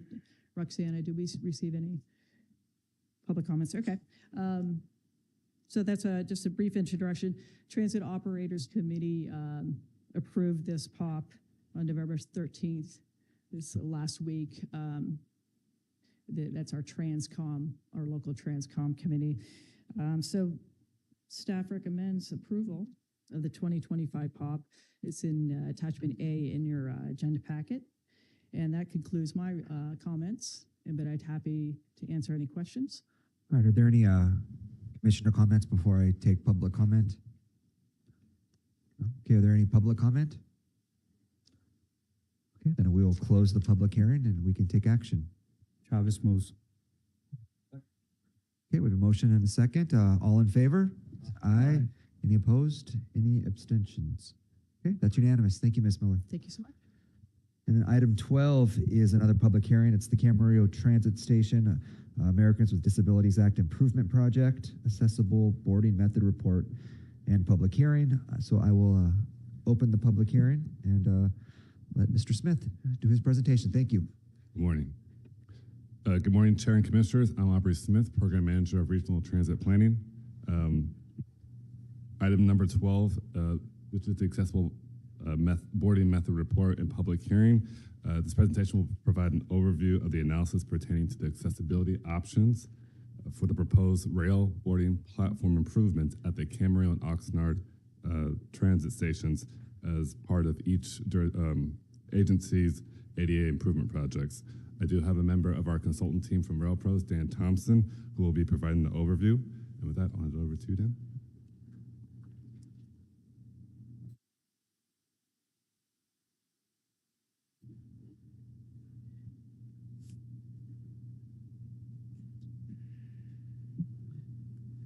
Thank you, Aubrey. Thank you, Chair Levere, Commissioners, and Executive Director Erickson, and, members of the public. My name is Dan Thompson. I'm a consultant for RailPros. I've been in the rail and transit industry in the engineering side for over 17 years, 10 years at Union Pacific as a Director of Track Maintenance and Construction, and 7 years in the public project sphere. So today I'm going to be talking to you about the ADA project at the Oxnard and here at Camarillo. So here's the agenda. Let's go right to it. Left. Oh, other way. Okay. So as mentioned, VCTC and the city of Oxnard are leading separate ADA projects at Camarillo and Oxnard stations. And since 2012, whenever projects occur, part of the compliance, we have to be compliant with FRA and the FTA, which includes ADA access level boarding. And this part of their requirements is to submit a report that outlines the courses of action that we plan to take in these projects. So this is a snapshot of the timeline. We started our initial public outreach earlier this year by posting flyers at both stations and emailed to key constituents and stakeholders. Virtual presentation was held at October 17th, and at today's public hearing, we are presenting the report, and by January, we will respond and include any public comments, resolutions in our final report at the end of January of 2025. So what is accessible boarding? In the early 2000s, the US DOT modified regulations that essentially outlined that any new projects after 2012, if there's any modifications to a platform, level boarding has to be evaluated, either complied with, or we submit alternative recommendations. And so that's what we're doing here. We have, on this corridor, we have Metrolink and Amtrak rail systems, and we continue to utilize ADA compliant methods, 3 methods, which I'll talk a little bit about in a few slides. So while we are evaluating the methods for these projects, we continue to comply with ADA while this is going on. But FRA and the FTA requires us to have level boarding for all train consists, platform heights, or we provide alternative methods. And our goal is to provide the equivalent facilitation and alternative methods, and I'll discuss that in just a moment. So currently, Metrolink, we have Metrolink trains use a Hyundai Rotem car. Our platforms are 8 inches above the top of rail and 5'4" from center line of track on the horizontal side. We also utilize mini high platforms with bridge plates currently on all the Metrolink portions of the platform. Amtrak uses 2 different styles of cars, and they use mobile wheelchair lifts for their intercity Coast Starlight, and they also use their traditional bridge plates on their Pacific Surfliners. So the challenge we have on this corridor, as mentioned, we have Metrolink cars which have an 8-inch dual step consist on the Hyundai Rotem, which requires the use of mini high platforms to achieve the ADA level boarding. And then Amtrak utilizes Pacific Surfliner cars which have a floor height that's approximately 17.5 inches above top of rail. And so you can't use the mini highs like we can for Metrolink to comply with the Pacific Surfliners. And then you have the Coast Starlight, which has the higher 48 inches above top of rail consist, which requires the portable lifts currently. And additionally, because this is a freight corridor, we also have to comply with the California Public Utilities Commission regulations, which prohibit horizontal, it has clearance issues anywhere where you're above 8 inches above the top of rail. This is because of the size and the dimensions of the freight cars that are utilized. So this adds another challenge to this situation. So for our report, we evaluated 6 different ways that we could comply with level boarding. The first was bridge plates only or ADA compliant bridge plate ramps. The second is a gauntlet track. Essentially, a gauntlet track is like a configuration of a switch that moves certain consists closer to the platform. Car-borne ramps, that's basically your ramps, but it's installed on every piece of equipment. Retractable platform edges, which is a similar concept, except it's a mechanism attached to the actual platforms. And then we have the mini high platforms and the portable wheelchair lifts like we've mentioned before. So in looking at, when we started evaluating these different methods, 3 methods stand out, and it's the same 3 that are being used today although the project would be making enhancements to these methods. So really, the only options that we have that can get us to where we need to be is our ADA compliant bridge plate ramps, our mini high platforms, and our portable wheelchair lifts. Those are the three ways of level boarding compliance that we can utilize. The other methods are not feasible based on the freight considerations, the multi-height challenges between the consists, and that's based on that, we analyze those, as mentioned, we analyze the infrastructure and the equipment methods. We discussed how the boarding equipment would be deployed, and we explained how personnel will be trained and deployed to ensure the services to the individuals with disabilities was provided in an integrated, safe, timely, effective, and reliable manner. And we provide documentation of the public participation used in developing these alternative methods of compliance and performed a comparison of the cost between the methods. And as I mentioned, for new and modified stations, we'll use a combination of mini-high platforms, bridge plates, which is the ADA compliant bridge plates, and portable wheelchair lifts. And that's our recommended approach to provide integrated, safe, timely, reliable, and effective access to Amtrak and Metrolink passengers at the Oxnard and Camarillo platforms. And I'll pause for any questions. Any questions at this point? Commissioner Tremblay and then Commissioner White. Just hold down the button for a minute. It'll turn green. Sorry. You would think I would know that because this is my home turf. Thank you for your presentation. Can you go back to the last slide for a second? Yeah. Is the combination of the various methods, is that specific to the different stations, Camarillo or Oxnard, or dependent upon the specific carrier? Both.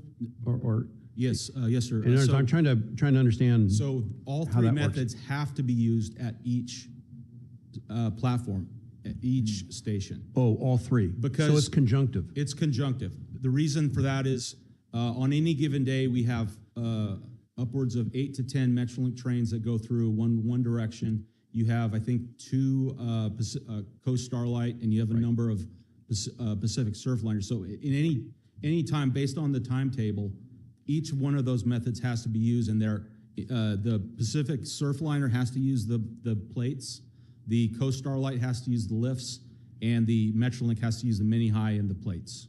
Got it. Thank you. Thank you, Mr. Chair. Commissioner White. Thank you, Mr. Chair. There's another there's another group of people that we need to be concerned about, and that's seniors. They're not necessarily disabled, but just getting around is very difficult for a lot of people who get older. I can't speak about that, but there's other people that are getting older and just moving around. And, we need to be concerned about that kind of stuff. I don't know. I'd like to see a show of hands. How many people here have ever been in a wheelchair before? Just sat in a wheelchair to see what it's like. Very important, because if you've been in a wheelchair and you try to go up that ramp, it's pretty scary. So I think we need to keep that kind of stuff in mind, safety, safety, safety, of course. But the idea is that it's important to realize that there are people who aren't in a wheelchair, but they just need to walk up a lift, or maybe using a bridge plate to get up. So that's a group of people I think we need to kind of keep in mind about what's going on. There's definitely different options to look at, and being an alternate commissioner with Pacific Surfliner, I see this all the time.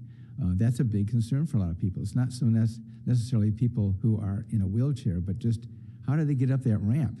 I mean, if you are very weak in your legs and you try to walk up a ramp, it's going to be difficult. So I'm glad you have all three of each one. Sir, are you referring to the mini high ramp, or are you referring to the one here on the right? Well, that's what they're currently being used. That's the traditional, what the intent of the ADA compliant ramp, which is a modification to this, is that it's going to be much more level. Okay. Yeah, that's just my concern. I see that it's much more level on certain trains. I don't know if it can be done on all trains, but. And the Pacific Surfliner, they're actually in the process of deploying these new ADA compliant bridge ramps that are what I've read about and what I've seen. It's that they're much more level, and that is actually underway as we speak.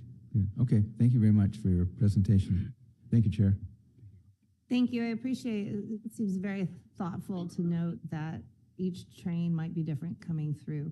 The question I had was from the user's point of view, how do they know which door to go to on the train, or how do they navigate to make sure that they can access that? Well, that's part of, I believe, the communication plan among Amtrak, Pacific Surfliner, Coast Starlight, as well as Metrolink, is that this is a standard procedure. Every train spots the car at the appropriate location, and we have staff on the train to assist the passengers so that they know where to go for that correct location. Okay. And it's a part of their routine communication plan. So just that I know, is the routine is that the train comes in at that door, that bridge plate will go out no matter if there's someone there or not? It's my So understanding that it creates that standard understanding as people know where that goes, or is it only as you see as needed?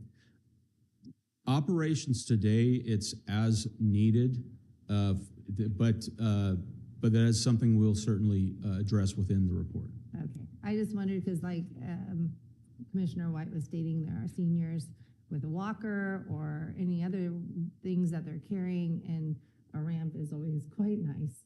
And so just making sure that we have stability and easy access to get in and out of for our users. Thank you. I'll interject a little bit. Typically, on the Amtrak side, when you get ready to board, as you're leaving the ticket, the boarding or the ticketing agent will tell you need to go to this portion of the platform that's identified. And then the engineer should be stopping at a certain spot so that the train lines up to the correct location, so that people that need access are directed to the access point on the platform. And then when the train rolls in, if everything works according to theory, the match is made, they're allowed to get on right there. Is there someone there at the Camarillo station? Because I only see a ticket thing and then no one there. There are So- ticket agents when they. There are? Yeah. Oh, At least at Oxnard. I don't know about Thank you. Camarillo. Just to interject real quick, there aren't any station agents at the Camarillo station, but you do have the conductor engineer on the trains.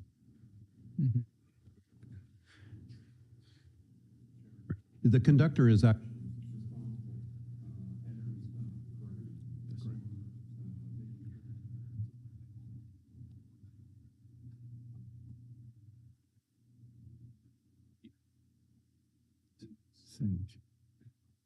Correct.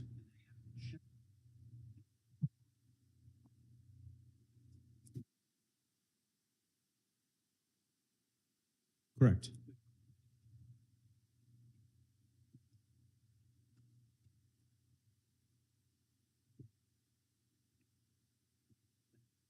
Thank you. Okay. And there's and I was just recently on the Coast Starlight, and as soon as they stop at every station, the conductor immediately communicates with the engineer saying, "Hey, we're utilizing the ADA lift, so and we do have some passengers here, so it's like a seamless operation." Commissioner Gorell and then Commissioner Chavez. Oh, I'm sorry. Excuse me, this may be a topic to follow up on afterwards or through the public comment period. But is there any consideration given to using some of these accessibility options together? Meaning the photograph related to the bridge plate, I'm told, and I've briefly conferred with our Disabilities and Accessibilities Director, Danny Anderson, who's said that picture right there is not necessarily representative of the experience, which is it's a fairly steep incline, and that there may be options to use the bridge plate in combination with the mini high platform that could make it less of a treacherous inclination for access and egress. And I just want to see if you've given any consideration to that and if that'll be part of the public input process. That is certainly in the report, because with the mini high platform height and the Pacific Surfliner car heights, you have the Pacific Surfliner car height the door height is 17.5 inches above the top of rail. The platform is 8 inches above top of rail. And when you combine the mini high, which is almost another 2 feet, it would be a very steep downgrade using the mini high to the Pacific Surfliner. So utilizing, with the new ADA compliant ramps, utilizing the regular platform and the floor of the Pacific Surfliner would be a much less steep grade on those ramps. That's my understanding. I would just suggest that it's come up and it's worthy of evaluation on the options to avoid that steep angle of egress and access things. Okay, absolutely. Commissioner Chavez and then Commissioner Lopez. Thank you, Chair. Thank you for the presentation. Kind of piggybacking off of what Commissioner Wyatt and Commissioner Gurrell were talking about, preferences. I apologize for my ignorance about Amtrak, and I've ridden Amtrak. I don't ever recall it being a high floor boarding, but that may be more for able-bodied people versus those that use mobility devices. But when I first started in transportation, one of the exercises that they put you through is to experience what a person in a mobility device goes through, okay? During that time, we had high floor buses, so you had to use the steps to get onto the bus, and experiencing the lift in a regular manual wheelchair and an electric wheelchair, both terrifying experiences. The other thing is utilizing a ramp just to board on your own, power to be able to push yourself up. If the incline is steep, you're going to have that problem, and that fear of rolling back. And even an electric mobility device, you're going to have that same tilting motion because of the center of gravity for those devices. My question is, we're looking at these three options, and I understand you said that we have to use all three options. Did I hear that correctly? Okay. Is there a way, because I've personally, when I was driving in LA and we had stations at the Burbank, in the Valley at Metrolink stations, and we've seen both Metrolink trains and Amtrak trains go through these areas, I've never seen anyone use that mini high platform. It's always been more of like a bridge plate. The conductor or whoever comes out, throws a plate out, and they go in. I've never seen the mini platform in action. I don't even know if there's actually a mini plate, and maybe if you guys can correct me, if there's even one at the Oxnard station. I haven't seen one at the Oxnard station. So I'm just curious as to the need for the mini high platform, and if there's an alternative method that we can use the bridge plate that creates a little lip on the platform itself that doesn't give such a steep incline when we're using that bridge plate. But that lift, I don't know. I mean, I understand you say it depends on the train, high, low. Maybe Commissioner Tremblay can refresh my memory, but I don't believe Metrolink trains have high floors. I think they're all pretty low floor sets, right? And I don't, again, my experience with Amtrak, it's all been low floor. So is there a way that we can design the platform itself so that it is raised a little bit, that the bridge plate, when deployed, don't create such a steep incline? So to answer your question, Metrolink, the only way that you can utilize the ADA ramp on the Metrolink train is through the mini high. And there's actually a plate that's used to connect the ramp to the car. Then that comes back to the CPUC regulations, which prevent the horizontal, as horizontal clearance restrictions between the edge of the 5'4" from center line of track to the platform edge. And it's what we have is it's called plate L, which outlines the clearance of the vehicle. And because of the freight rail clearances, the only way to do it with the Metrolink train is to utilize that mini high and to bridge it with a bridge plate that connects the cars, because the Metrolink Hyundai cars have their initial step is about 18 inches above top of rail, but then there's another step which actually the bridge plate has to connect that second step to the edge of the mini high, because you have the two-step consideration. But as far as your comment concerning the Pacific Surfliner, the cars and the ramps orientation, we certainly will take that into consideration and review those details.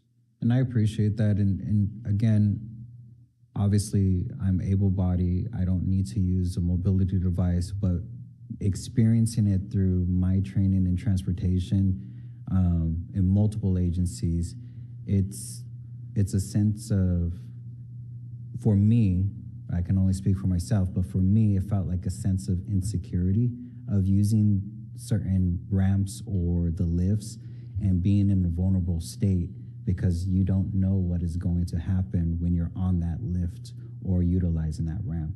So I want us to be able to take that in consideration when we're designing these things and reach out with our partners at the county so that they have their input, their feedback, because they're speaking to the individuals that are going to end up being utilizing these resources to be able to participate in the public transportation world.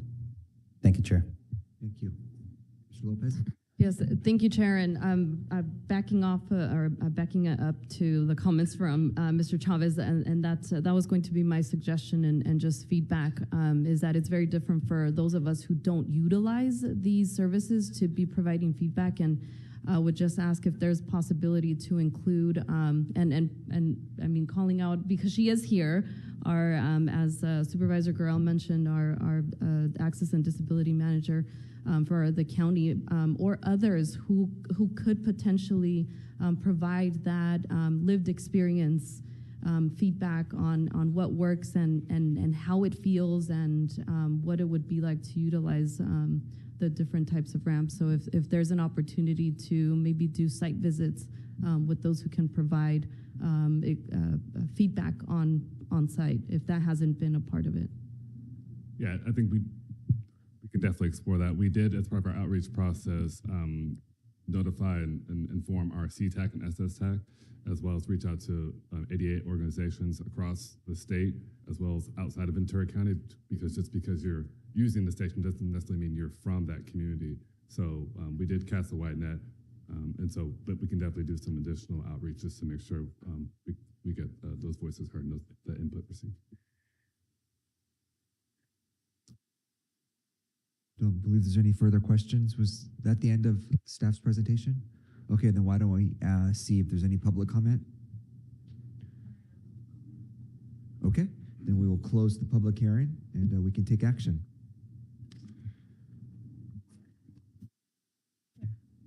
Okay, we have a motion and a second. All in favor, say aye. Aye. Any opposed? Any abstentions? Okay, that carries unanimously. Thank you very much. The last item on our discussion calendar this morning is item 14, Ventura County Farm Worker Housing Survey results. Good morning, Ms. Fagan.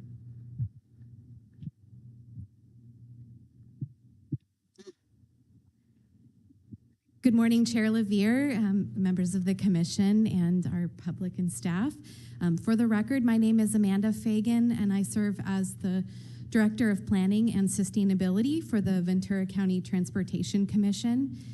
As tomorrow marks 5 years for me with VCTC, I'm excited to give this presentation that's not about a bridge or a railroad. So that's exciting. So beginning in 2021, VCTC had an opportunity to participate in the Ventura County Farm Worker Housing Study, coordinated and funded by the County of Ventura and all 10 cities in partnership with the nonprofit organization House Farm Workers. The first 3 phases of the study have been completed, with 2 more to go, and the following report provides a summary of findings and surveys of employers and farm workers and a focus group for farm workers and their families. This presentation has been given in other venues. I know in particular the Board of Supervisors have already heard this. So I'm going to try my best to be brief on the introductory piece of the presentation and to focus my remarks on the transportation-related aspects of the survey and the focus group.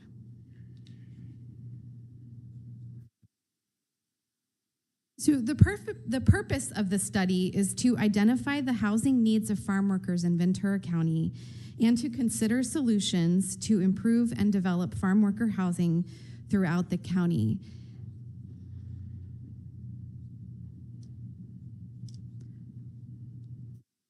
Sorry, I'm trying a new method here to be not printing 56 pages, but I'm still learning how to use the technology.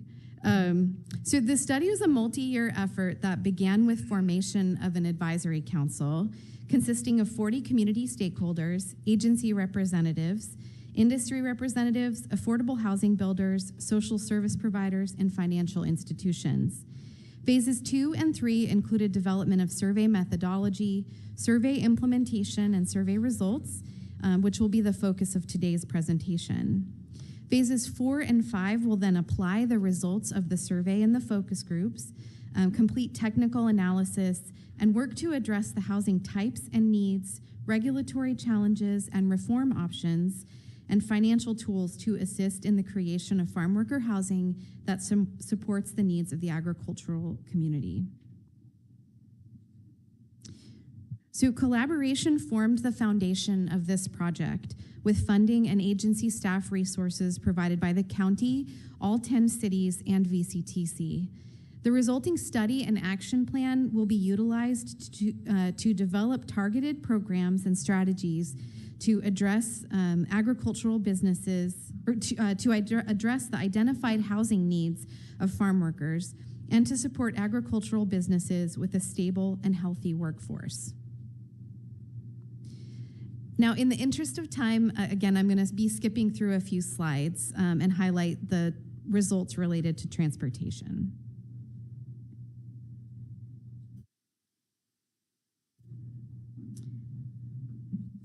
So housing availability and affordability pose an acute challenge for farm workers in Ventura County, with low wages and unique vulnerabilities exacerbating the housing crisis for farm workers. These challenges in turn create difficulties in recruiting and retaining an agricultural workforce. They also create transportation challenges, as we'll see a little bit later in the presentation.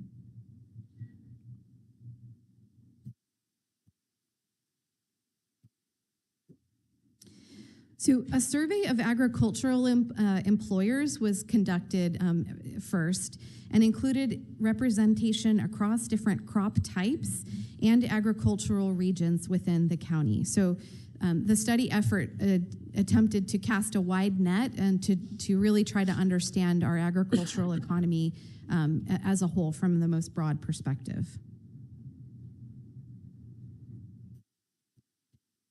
Among respondents, 94%, among respondents of the employers survey, 94% expect stable to growing labor needs within the next 5 years. The majority of respondents did not agree that farm worker housing is available in sufficient quantities. So in other words, employers felt that there was not enough housing available for agricultural workers.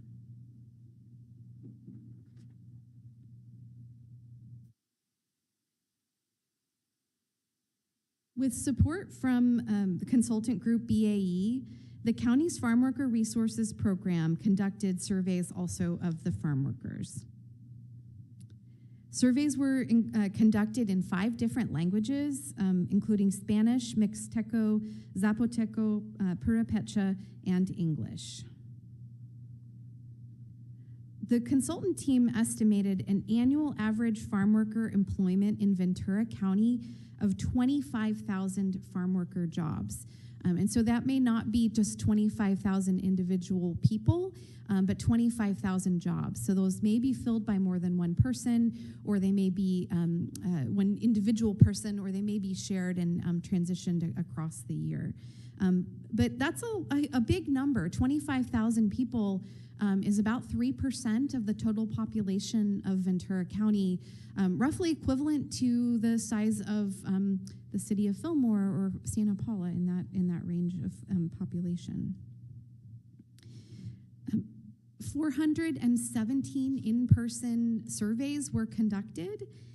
And again, they were conducted across different agricultural services, regions, and crop types. Survey respondents' characteristics included 57% female and 42% male, ranging in age from 18 to 78, with a median age of 39. So most of the farm workers surveyed work only in agriculture, meaning they're not filling another job in a different economic sector. The median number of years living in Ventura County for farm workers is 15 years. And 87% of farm workers living in Ventura, 87% of farm workers live in Ventura County year-round. Farm workers reported many needs for repairs to their current housing situation. And 40 to 50% of farm worker households share a dwelling unit intended for a single household with one or more other households, such as shared bathrooms or kitchens. The median household size is 5 persons. And farm workers report a median personal income of around $25,000, an annual household income around $35,000. Nearly half of the combined household income is spent on housing.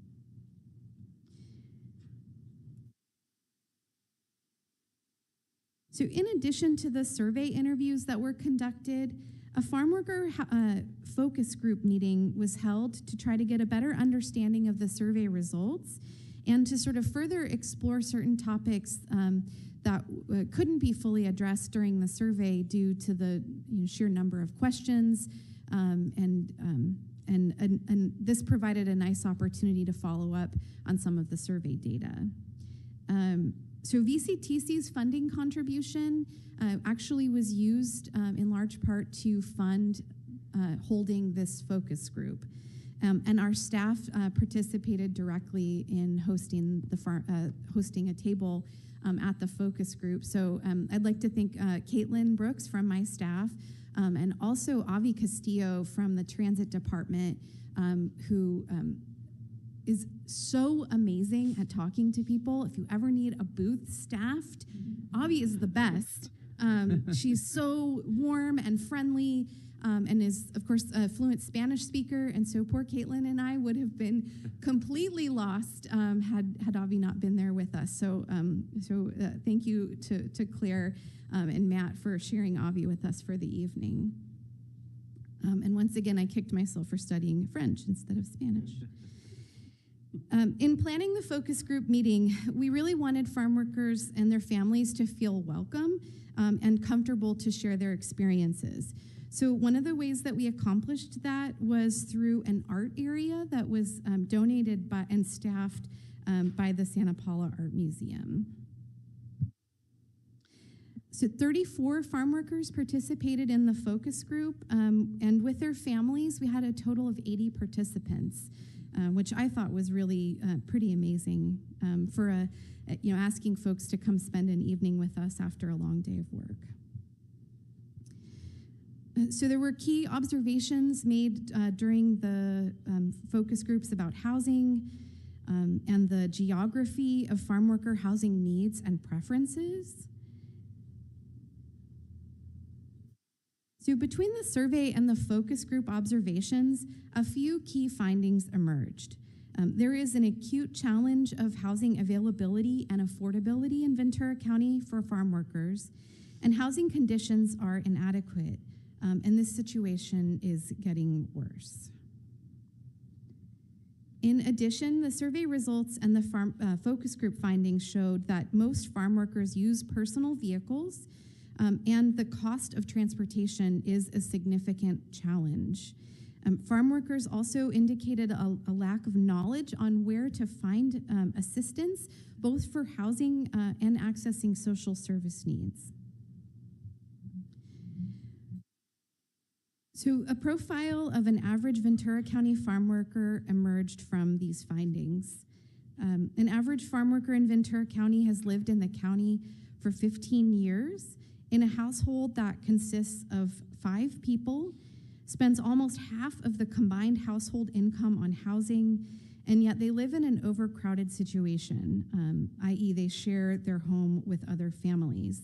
And this house needs 6 or more repairs.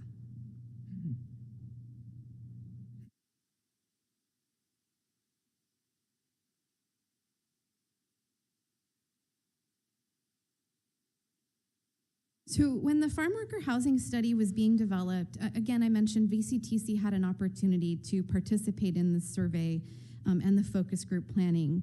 And this presented an opportunity for us to leverage a small investment by VCTC, partnered with significant investments by the county and the cities to gain information about the transportation needs and behaviors of a significant part of our county's workforce and population. Had VCTC sought this information on our own, the cost and difficulty of obtaining such data would have been exponentially higher than the $25,000 that we contributed to the study. So I think this was having this data and information about transportation needs and behaviors of farm workers. Really, we got a lot of bang for our buck with the results of the study. Several of the survey questions were focused specifically on transportation, while others incorporated aspects of transportation into the broader questions. So 74% of survey respondents use personal vehicles for commute.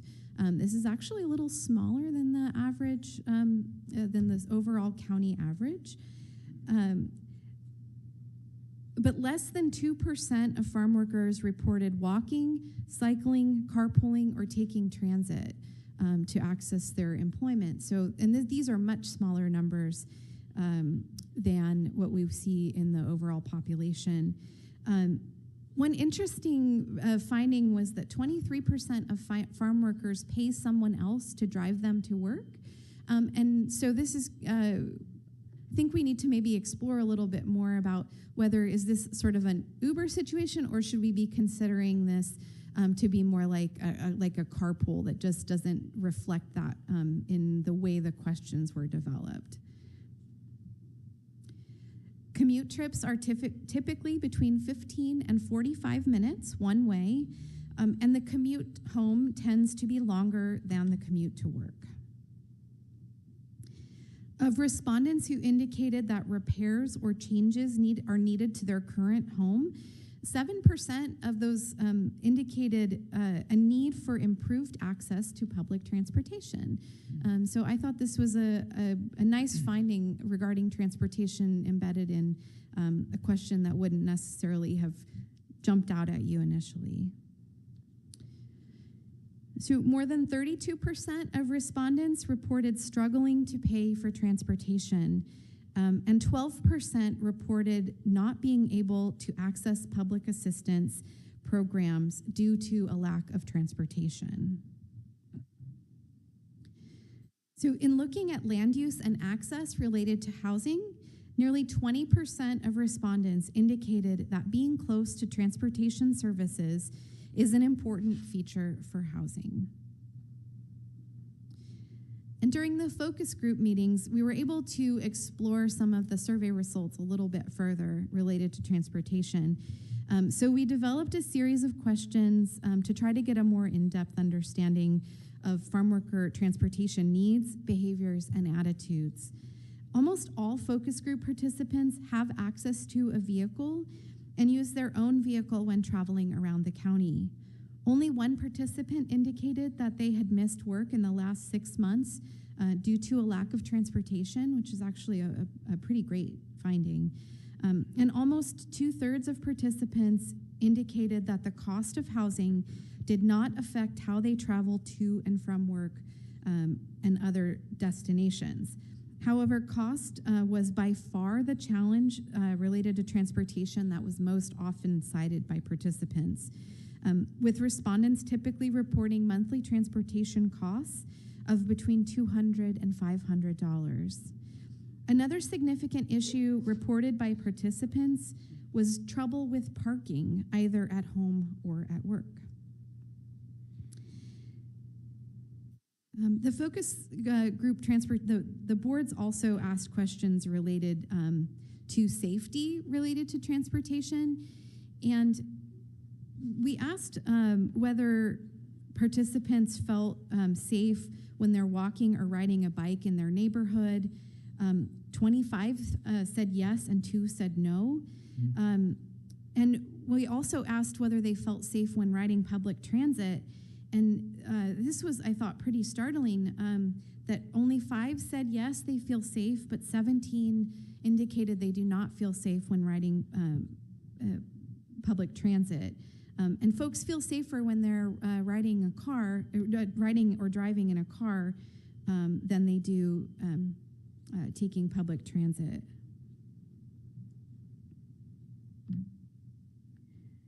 So in summary, transportation and related challenges include cost, trouble with parking at home or at work, feeling unsafe when using public transit. Most farm workers do travel to work in a personal vehicle. The cost, size, and distance to schools was among the most commonly cited housing challenges. And most participants indicated that they did not know who to contact for assistance with transportation or with housing issues.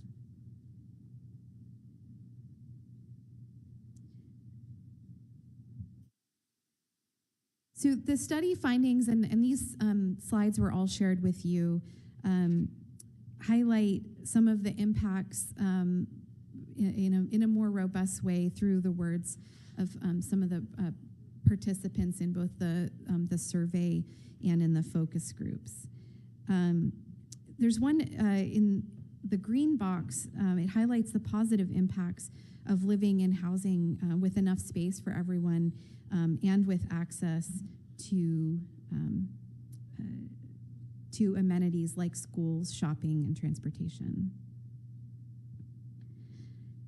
Before I wrap up here, I just like to highlight one comment that demonstrates the benefits of having affordable and available housing near community amenities from a resident of the Cabrillo Economic Development Housing, I believe in Ventura. A farm worker named Angela said, "I live in an area where we are close to stores, schools, and gas stations. Walking to the school or the doctor takes less than 20 minutes, which is great." So with completion of the first 3 phases of the study, the results are now being shared broadly, which is, of course, why I'm here with you today. And the County Board of Supervisors have already heard this presentation, and I believe it's also making its way around to the various city councils. So the next steps will include development of the full farm worker housing study and action plan and community engagement in implementing this action plan. This effort will be supported by a very generous grant from SCAG to the County of Ventura. And for more information or to access the study results and materials that have been shared, they're all available in both English and Spanish on the Ventura County Resources Management Agency website that's shown on the screen. Oops, one more. And with that, I'm happy to try to answer any questions that you might have. And again, extend our appreciation to the County of Ventura, to House farm workers, and to members of the advisory committee and all of the study participants. Okay, thank you so much, Ms. Fagan. Let's start with questions. Commissioner Francina.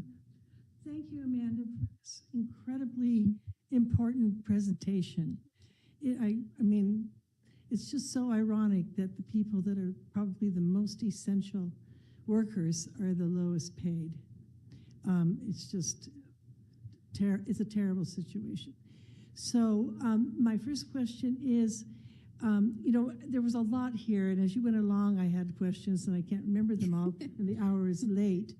But, and I think some of the statistics seem, you know, I question them, but it's still important to have them. So right now, is there public transportation for where these people actually work? I mean, not just buses, but vans. Is it available?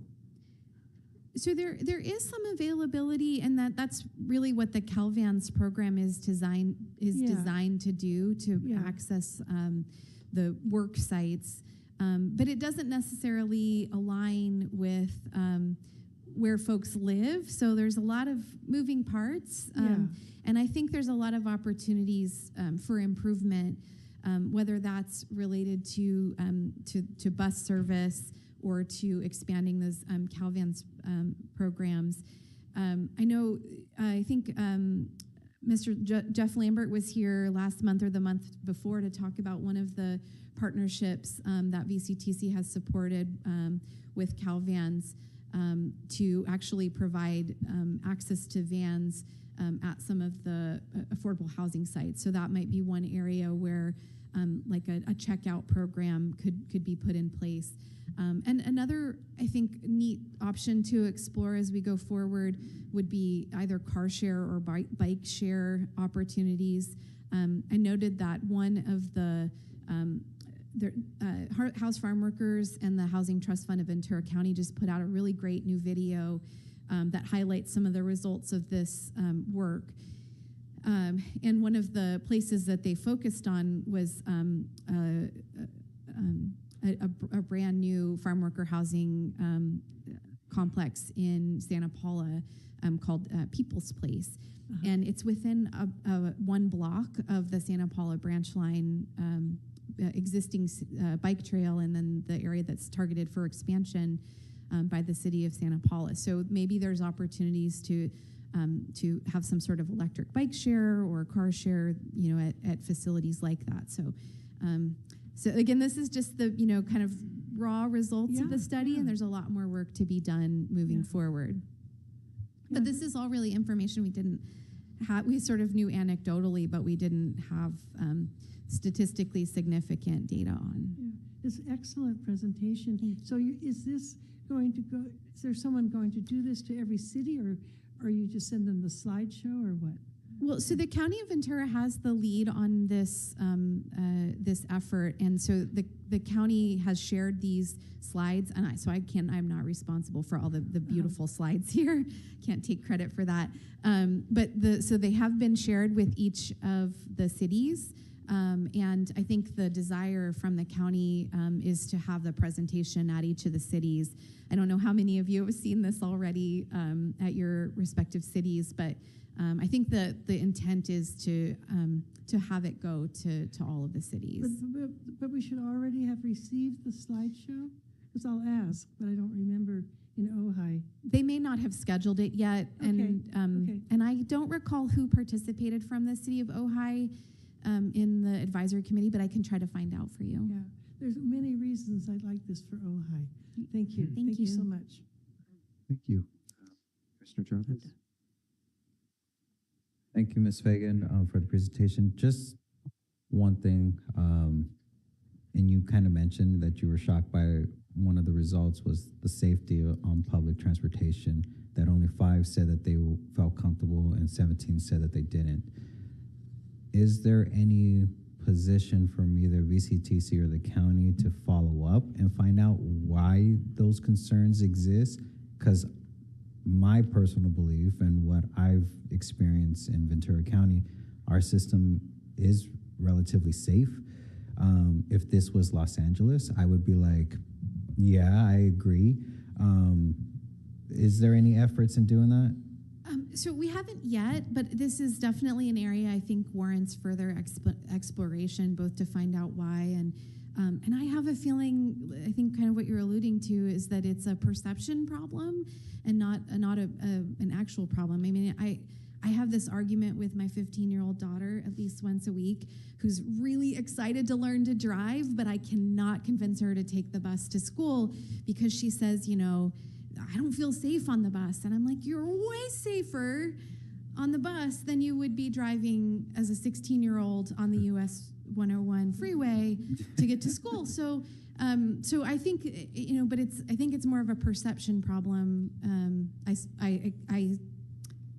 I would expect that it's more of a perception problem than one that's in reality. But certainly worth exploring further and seeing if there's ways for our outreach efforts to be targeted and tailored to help carry that message of safety to our community. I would hope that we do follow up, just because I know LA Metro has been in the news a lot, you know, and that is concerning because that's right here in our own backyard. But at the same time, we need to be able to promote that our systems here in Ventura County are safe. We are different from LA. So I just hope we just don't take this information, put it on the back burner, and then forget about it. I hope we do follow up, because that may just be who responded to this survey, but there may be a larger population of people that feel the same way. Well, and that particular finding did come from the focus group, which is not the statistically significant or portion of the survey effort. So I think it does warrant following up. And I wonder too if there's some issues related to like the timing of when farm workers need to be at work. So in the early morning hours and the late evening, sort of the wait time rather than on the actual bus. So that might be something more to explore as well. Thank you. Any other questions for Ms. Fagan? Commissioner White? Thank you, sir. Just a note, appreciate you putting the Cal vans up there on the board so that people can see what those vans look like. They're really nice. As the primary commissioner for Cal Vans now, and constantly trying to make sure we get information out to people that these are available. We have a lot in the county right now, but I still go by certain areas of work where there's 25 or 30 cars parked on the side of the road, and I'm thinking, why can't they take Cal Vans, So I'd like to work with you on this. 74% use their personal cars. I'd like to lower that quite a bit and get into Cal Vans and stuff. And these are moving parts, believe me, they're always going on. But in my report later on this afternoon, or this morning, I should say, I'll talk a little bit about what Cal Vans is doing and what they're looking at for next year. So I'll work with you. Thank you. Okay, thank you so much, Ms. Fagan. Thank you. Any general counsel report this morning, Mr. Mattis? All right, thank you. Then let's do our agency reports, starting with SCAG, Vice Chair Judge. Thank you, Mr. Chair. Yesterday at the Transportation Committee, we took action on one item. The item was the SoCal 2024 Sustainable Communities Program Active Transportation and Safety Project and Contingency List. It was passed on to the Regional Council for approval. The council heard two informational item presentations. One had a very animated and lengthy discussion. Staff provided an update on the modeling and technique analysis efforts conducted as part of the Southern California Zero Emissions Truck Infrastructure Study, or ZETI for short. The goal of the study is to support a phased blueprint and action plan for realizing a regional network of zero-emission charging and fueling infrastructure, while further understanding how regions, markets, and businesses function will be supported by the investments in the transition to clean fuels. Kind of what was touched on with the big electric truck charging area they're putting in by the port. Like I said, this had a very animated discussion. It went on for a little while, and there's plans, they have it down by 2035. They hope to have some of these places built. And you have to remember, these aren't like gas stations. To fuel the trucks that do transportation, it's more like a truck stop, but on steroids, because they have to be there for like an hour, maybe an hour and a half to charge. So they're huge, huge locations. So finding the place to put these is going to be the effort for this study later. We also received presentations on SCAG's 2024 Go Human program. The Go Human program is an award-winning community engagement program that the goals of reducing traffic collisions and encouraging people to walk and bike more in the SCAG region. SCAG Go Human program has been an ongoing success for our member agencies and stakeholders. Due to its continued success, California State Office of Traffic Safety has committed to funding the program on a recurring basis. So we look forward to having more money for those types of programs here in our county. During the regional council meeting, we had a California, basically the 6-county economic update was put on. SCAG usually does that in a separate thing, but this year it was all combined in the meeting. I can say one thing, Ventura County is actually looking very prosperous for the next year. Our population continues to dwindle, but the industry and businesses coming into the county are growing, especially the biotech industry. Our port got a huge shout out on the good work that they do and how they have advanced so far in their ability to decarbonize and stuff like that. And that was pretty impressive to me, the way that was touted by the person, I think it was one of the representatives of the ports of Long Beach and Los Angeles. So that's what happened at the meeting. Thank you. Thank you. Metrolink? Thank you, Mr. Chair. I regret to inform you that Commissioner McDonald is correct, that Losan train seats are quite comfortable. But I want to assure my colleagues that Metrolink seats, particularly in the refurbished cars, are also quite comfortable. That concludes my Metrolink report. Thank you, Mr. Chair. Happy holidays to everybody. Always so informative. Thank you. Losan and CRCC? I'm going to disappoint all of you and say that I don't have a report for either. So, Commissioner White, do you have anything? No. We're done. Easy. All right. CalCog, Commissioner Johnson? All right, for CalVans. Again, CalVans, I'll end the meeting with just some good information that we're Proposition 4 bond passed. There's been specific money to go to CalVans. We're happy about that. We're getting ready to put together an EV fleet that's ahead of the game, so to speak. And where we plug these EVs in is going to be a bit of a concern right now for us. But other than that, we're anxiously working together with the previous report and what's going on with housing for people with that are out in the fields that probably provide more energy and more food than anybody realizes. So thank you again for your report earlier. That's all. And a happy Christmas, or Merry Christmas, or Happy New Year or something. Thank you. All right, that takes us to the end of our agenda. Supervisor Long? Yes, and I've asked our chair if we could end this meeting in memory of our past council member, Mike Morgan. He is, yes, just a wonderful person. He was so passionate for the city of Camarillo, transportation, nonprofits, organizations. Just really appreciate that, and all our blessings to his wife right now. So thank you, and his family. And Mr. Chair, I knew you were going to do that, Supervisor Long and Commissioner Long, and thank you so much. Appreciate that.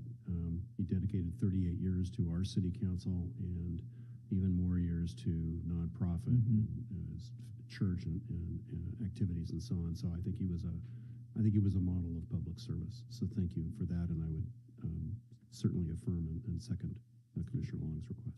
Yeah, all right, well, then we will adjourn today's meeting in honor of Mike Morgan. And we will stand in adjournment until Friday, January 10th, and we'll be back at Camarillo Library. We will be back in Camarillo Library. Yes, Okay. Thank you for clarifying that. Okay, we'll see everybody. Happy holidays, Merry Christmas, Happy New Year, everyone. You too. Thanks, Mr. Chair.